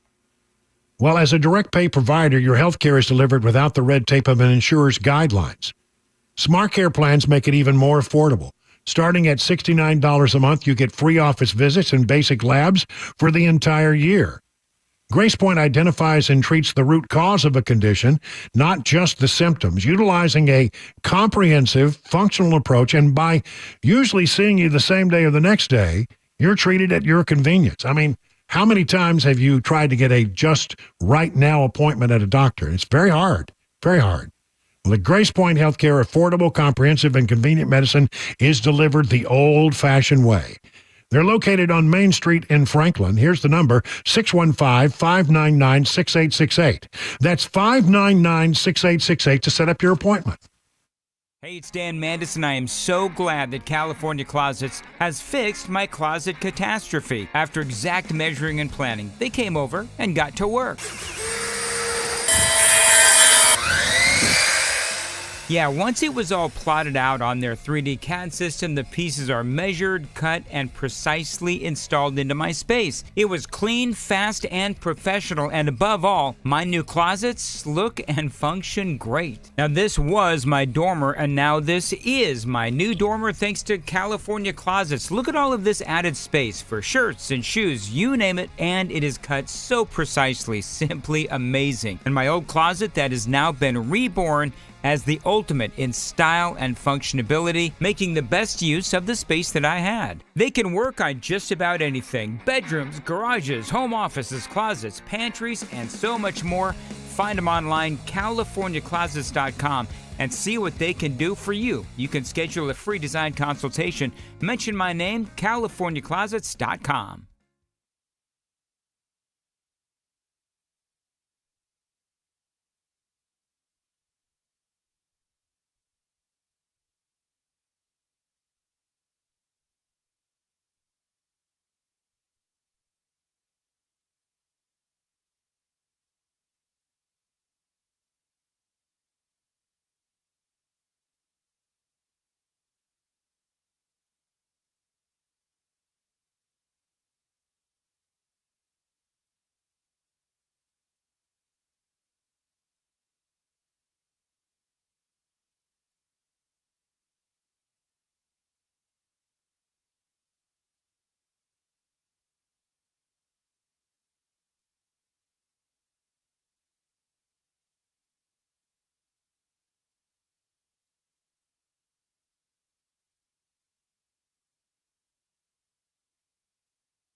Dangerous storms could be headed our way, what they've already done. And today's closing money news, those stories and more coming up at 6:30 on Super Talk 99.7 WTN. Yeah, I don't want to talk just a moment about the weather because we have been told to be on alert for the next 48 hours or so for what could be severe weather. Now, initially when they said this, they said that today would be a bad day, but really you should look out for Wednesday. That seems to still be the case. Nothing really has developed today. I mean, there have been some wisps of rain, just a sprinkle here or sprinkle there, but nothing really. It barely even shows up on radar. Yesterday, there was an EF0 and an EF1 tornado in our area, and so that was a wild day. I mean, yesterday, what was weird about it was the storms came out of nowhere. They went from nothing to, big thunderstorms in a matter of literally minutes. And then they would rain out most of them rained out pretty quickly. But when they were at their peak, as I witnessed here in bucolic Watertown, it was coming down a ton of rain. So we still have, flash flood warnings because of how much water was dumped in some of those storms. Well, I'm looking at a story here on Channel 2's website. Because they are expecting bad weather tomorrow, a lot of Middle Tennessee school districts are announcing that they're not going to be open tomorrow. Wow. Yeah. Clay County, closed. Public schools closed. Smithville Public Schools in DeKalb County are closed tomorrow. That's Gainesboro in Jackson County, closed. Macon Christian Academy in Lafayette, closed tomorrow. And Macon County Schools, Putnam County Schools, Trousdale County Schools, are closed tomorrow because they are, I guess, the one thing you don't want to be is in a bus in some of these rural areas, especially, trying to deliver kids in the middle of some bad weather. And I think it probably, aren't we getting close to the end of the school year? We're not that far away. A few more weeks, yeah. A few more weeks and you're done. And I think what's happening is that a lot of school districts are going to say, well, we didn't really have too many snow days. That's true. They build in X amount of days every school year. Yeah. So why don't we use up those days that we had planned into the system and just avoid this problem? So again, I don't see anything. I don't see like Davison, Wilson, Sumner. I don't see any Williamson, nothing like that. I don't see those names here. But some schools are taking advantage of the fact that they didn't use up their snow days, I think, to not be stuck out in the middle of nowhere when the storms come. And they say tomorrow really could be pretty sketchy. Yeah, and the way I kind of saw what they were forecasting earlier this afternoon was that there's several different rounds of this tomorrow. I think starting in the overnight tonight and then throughout the day, different periods of time, we'll have different rounds of showers and possible storms. So I think it's kind of an all-day affair tomorrow. With supper on the ground, as they say. Could be, all-day affair with supper on the ground. Well, I guess that is, again, we'll be, of course, watching it here at Super Talk 99.7. You can count on us when weather is news. That's pretty much what we break away, and we focus on it. And, again, that's what we did yesterday, and that's what we'll always do. So keep a radio handy. I just got, thinking, do you have your plan? If thing goes, I've had that happen when I lived over in Mount Juliet. I had that happen one night, and my plan was not the right plan, but I got out of it and drove away. Ended up being the right plan. It ended up being the right plan, but really that's what they tell you not to do. But I was really worried about getting downtown because I knew that Nashville had already been hit, and I wanted to get to work. I was working the mornings then, and so I left the house. And about 2.5-3 minutes after I left the house, my house got hit. And it was a good thing I wasn't there. But that's really not what you're supposed to do. You're not supposed to try to outrun them. You're supposed to seek shelter if they're coming. So don't follow my example because it was the wrong one. Right one for me, but the wrong one for everybody else. Don't do as I do. Just do as I say. That's always been the maxim on this show. 6:30 now on Super Talk 99.7.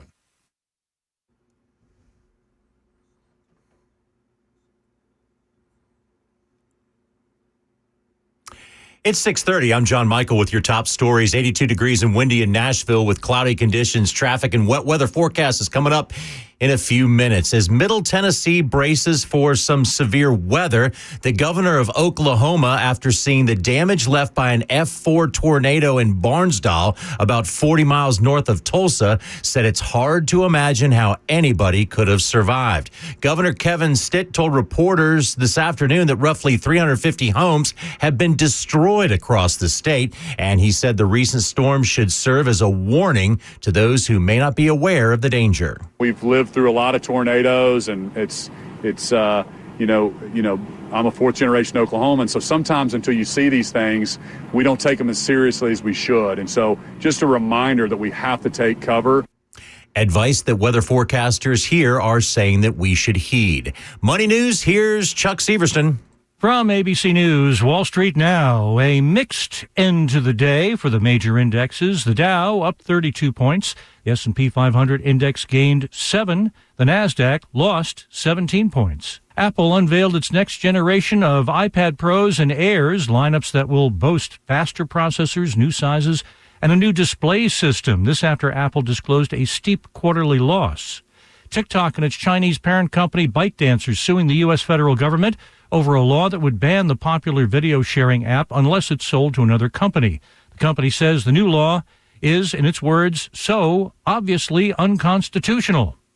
The Walt Disney Company moved to a loss in its second quarter, hampered by significantly higher restructuring and impairment charges, but its adjusted profit topped Wall Street's expectations, and its streaming business was profitable. Theme parks also continued to be a strength. Disney, the parent company of ABC News. Dow closed up 31, NASDAQ was down, but the S&P 500 gained today. That's the latest news, traffic, and weather. Next, I'm John Michael, WTN News. The guaranteed offer is the easiest way to sell your home. It's really simple. We bring you an all-cash offer. You close in as little as 21 days. No home inspections, no lockboxes, no open houses. Go to markspain.com to get a guaranteed offer and start packing.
It's 38 minutes now past the hour of 6 o'clock on Super Talk 99.7. Last 22 minutes before we go to the news at the top of the hour. And then we hand it over to Mark Levin, the great one. And he really is. He's so good. I just love listening to Levin. I know you do too. I'm very concerned about one thing that has to do with this coming election.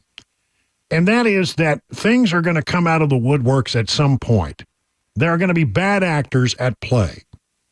And what's really, we saw this sometimes, in the last election where, we had 50 people in the intelligence community, or I forget how many, who came out and said, this talk about a laptop from Hunter Biden has all the hallmarks of Russian disinformation, when they knew it wasn't Russian disinformation. And there were people out there who were throwing stuff in that it turned out to be palpably untrue. And you had all kinds of games being played with social media. Stuff would end up on the internet that turns out to be not true at all. And what's really scary this time is that in the short period of time since the last election to now, there is new technology that has come along that allows games to be played in an amazing way. And it's called artificial intelligence. This is scary stuff. And with these high-powered computers, they can take the images of an individual and get them to say anything in their voice. And it turns out, it's hard to tell what's real and what's fake. I mean, it's like movie technology gone into the hands of every man. Any person who has some, skills and access to one of these artificial intelligence systems can put stuff together that looks like it looks like the real thing, the individual, and the words that you can put any words you want to put into that individual's mouth. How are we to know when a piece of tape shows up, whether it's real or it's artificial intelligence? And you say, well, how good is it really, Wilson? How good is this artificial intelligence? I'm going to show you right now how good it is. They used artificial intelligence to create a new song, using the voice of Randy Travis. Now, as you know, Randy Travis has had a stroke and he really can't sing anymore. He really can't perform anymore. But they went back and they had the computer study all of his songs and study his voice. And they loaded all that into a computer, and then they said, can you replicate this voice? And the computer learned to replicate not only the talking voice, but also the singing voice of Randy Travis. And they put out a song. Now, what you're about to hear is that song called Where That Came From. It is, in one sense, Randy Travis. But it's not Randy Travis. It's a computer mimicking Randy Travis. Now, here you listen to this and tell me what you think. Would you have been fooled? If I told you this was done by a computer, or would you think it was the real Randy Travis? Let it rip there.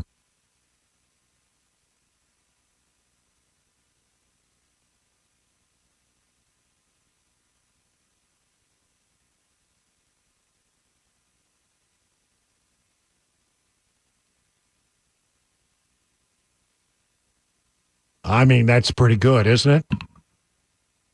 It's Randy Travis song, man. I mean, 100%.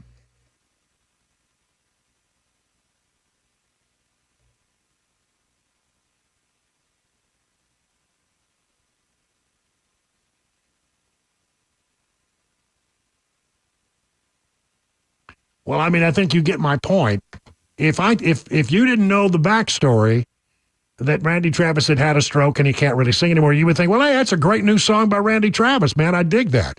And again, it is, in a sense, it is Randy Travis because the computer took all of his original recordings and learned how to synthesize them. But it's really not Randy Travis. He didn't sing that song. I mean, honestly, we can bring back, using this technology, so you could bring back any musical great. We could have Elvis sing a new song. You could do the same thing with any artist of the past. And, and they use it in movies all the time. They could take somebody like, did you see that last Indiana Jones movie? they put a young face on Harrison Ford. Oh, yeah, they de-aged him. Yeah, They de-aged him using this artificial, and you can't tell it. I mean, like I said, it looks like, man, that looks like he looked like back in the day. And it basically, it's him. They just told the computer, de-age him. And they know how to do that. And I mean, you could pull back any great actor from the past and bring them back to life. You could bring any musician back to past. And, you could do that. You could say to a computer, study all the collected works of Mozart. And you could have him create a new piece of music that would be in the style of Mozart. So, I mean, really, the thing I'm bringing this full circle here is, how do you know when something crazy hits the fan during this election, and you know it will? How do you know if it's real or if it's AI? So I bring this to your attention because I just want you to be on guard that it's going to happen. There's going to be a tape that comes out there, and for a while, we're all going to be wondering, is that really Donald Trump or not? So don't be easily fooled. Understand that this technology has gotten scary good. I had a friend. I mean, in a way, it'd be great for my friend, a friend that I had in D.C. Named Jamie. Jamie woke up one day. He was a radio reporter, and a damn good one, a really good one. Covered the Hill for many, many years, and Jamie woke up one day, and they never have figured out why he lost the ability to speak overnight. It was the strangest thing. And, for example, they could have taken all of his old recordings and built up his voice so that you could just type in a script and it would be delivered in Jamie's voice. And it would have been great for him because he could continue. In fact, he did do some of that. Some of the stuff, they actually found every word. They cataloged every word. And there for a while, he was able to type out some scripts, and the computer would just assemble the words he had said before in his voice, but it didn't really quite sound right. But you could have done that with this new technology. And I'd be surprised if he's not exploring that, because he's still out there, and he's still a great reporter, just doesn't have a voice anymore. Wow, what a strange case that was. I don't know that they ever figured that one out. But, I mean, there's some good things that could come of it. But I think that there are some bad things that could come of it as well. And we need to be very, very careful about this powerful tool that's out there that I think can be used for good or certainly for evil. And there's nobody, there are these people out there who just want to create chaos and controversy, and they get off on having pulled one over on everybody else. Some other stories that I want to get into the hopper here before we have to go here in a few minutes. The Democrat Massachusetts governor has approved $400 million in freebies for illegal immigrants. Her name is Maura Healey. She signed a bill welcoming hundreds of more illegal immigrants into the state. And she signed a state budget that includes an additional $426 million to house illegal aliens in correspondence with the state's right to shelter law that requires the government to put illegal immigrants and homeless people into homes. How would you feel if and boy, I'm telling you, taxes are high in Massachusetts. They really are. And according to the report, the state of Massachusetts currently has more than 1 million illegal aliens residing in the state. It's expected to cost taxpayers $1 billion by 2025 to follow this law. I mean, you're already being taxed at one of the highest rates in the country. How would you feel about knowing that $426 million of your hard-earned taxpayer dollars was going to house illegal aliens? Isn't it great to be in Tennessee, where we just don't do those kind of nonsensical things? Austin has become a sanctuary city, but not what you think. The resolution passed by the Austin City Council is a statement that they care about all Austinites and want to use limited city resources to serve and protect all neighbors. They are a sanctuary city for transgender identifying individuals, including minors, that are seeking sex change, drugs, and surgeries. The vote held on Thursday, approved by city council members by a vote of 10-1, directing the Austin police to prioritize the Texas law that prohibits certain treatments for transgender identifying minors as their lowest enforcement priority. So now the city of Austin, where they like to keep things weird, is a sanctuary city for minors who want to go have a sex change operation. You know, in many parts of the world right now, as they look at the science, they're beginning to think that whole thing is not the right way to go. But here in America, it seems that it's still something that they want to pursue. Boy Scouts of America changing its name for the first time in history. The Boy Scouts of America will change its name to Scouting America. The first name, Boy, has been removed. The organization said the move is meant to make Boy Scouts more inclusive. Follows a bankruptcy settlement for $2.4 billion. Though our name will be new, our mission remains unchanged. We are committed to teaching young people to be prepared for life, said Roger A. Crone, president and CEO of Scouting America. This will be a simple but very important evolution as we seek to ensure that everyone feels welcome in scouting. The organization sought bankruptcy protection after more than 80,000 men made sexual abuse claims against the organization in some 275 lawsuits nationwide. In 2018, girls were able to join Cub Scouts, which is the precursor to being a Boy Scout. I was a Cubby. 1 year later, the organization allowed older girls 11 to 17 to join the main program. So now it's just called Scouting America, open to all. Open to all. I guess that's just the way things are progressing these days, if that's progress. 50 minutes now past the hour of 6 o'clock.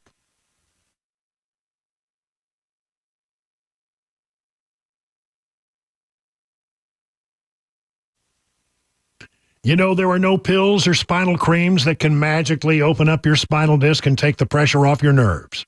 You really have two choices. You can do surgery, you can go under the knife, or you can pursue what I did, non-invasive spinal decompression. See, I chose non-surgical spinal decompression at the Wellness Institute of Nashville. The state-of-the-art facility has the latest and high-tech equipment and offers the latest non-surgical procedures.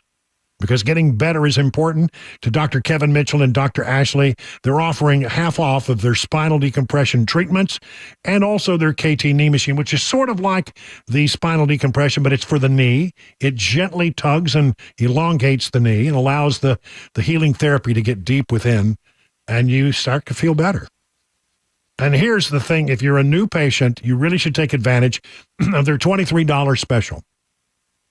For $23, you get an exam, a consultation, and your first full treatment. There's a lot to like about that. I'm Brian Wilson, and I put my stamp of approval on the Wellness Institute of Nashville. So call them today to set up your appointment, 615-246-5009. Learn more at painisbad.com. Hey, what's up, guys? This is Matt Murphy for Members Nutrition. I want to tell you about the Members Nutrition difference, and I want to encourage you to go over to the Members Nutrition website. Number one, they believe at Members Nutrition that they can sell vitamins and supplements at a lower cost point, and they're doing it every single day at membersnutrition.com. Number two, they want to make these products right here in the United States of America, not from some overseas company, and they do that every single day. I encourage you to go to membersnutrition.com. You'll get 50% off your purchase price at checkout. You don't have to put in any codes. Just go to membersnutrition.com. Once again, membersnutrition.com.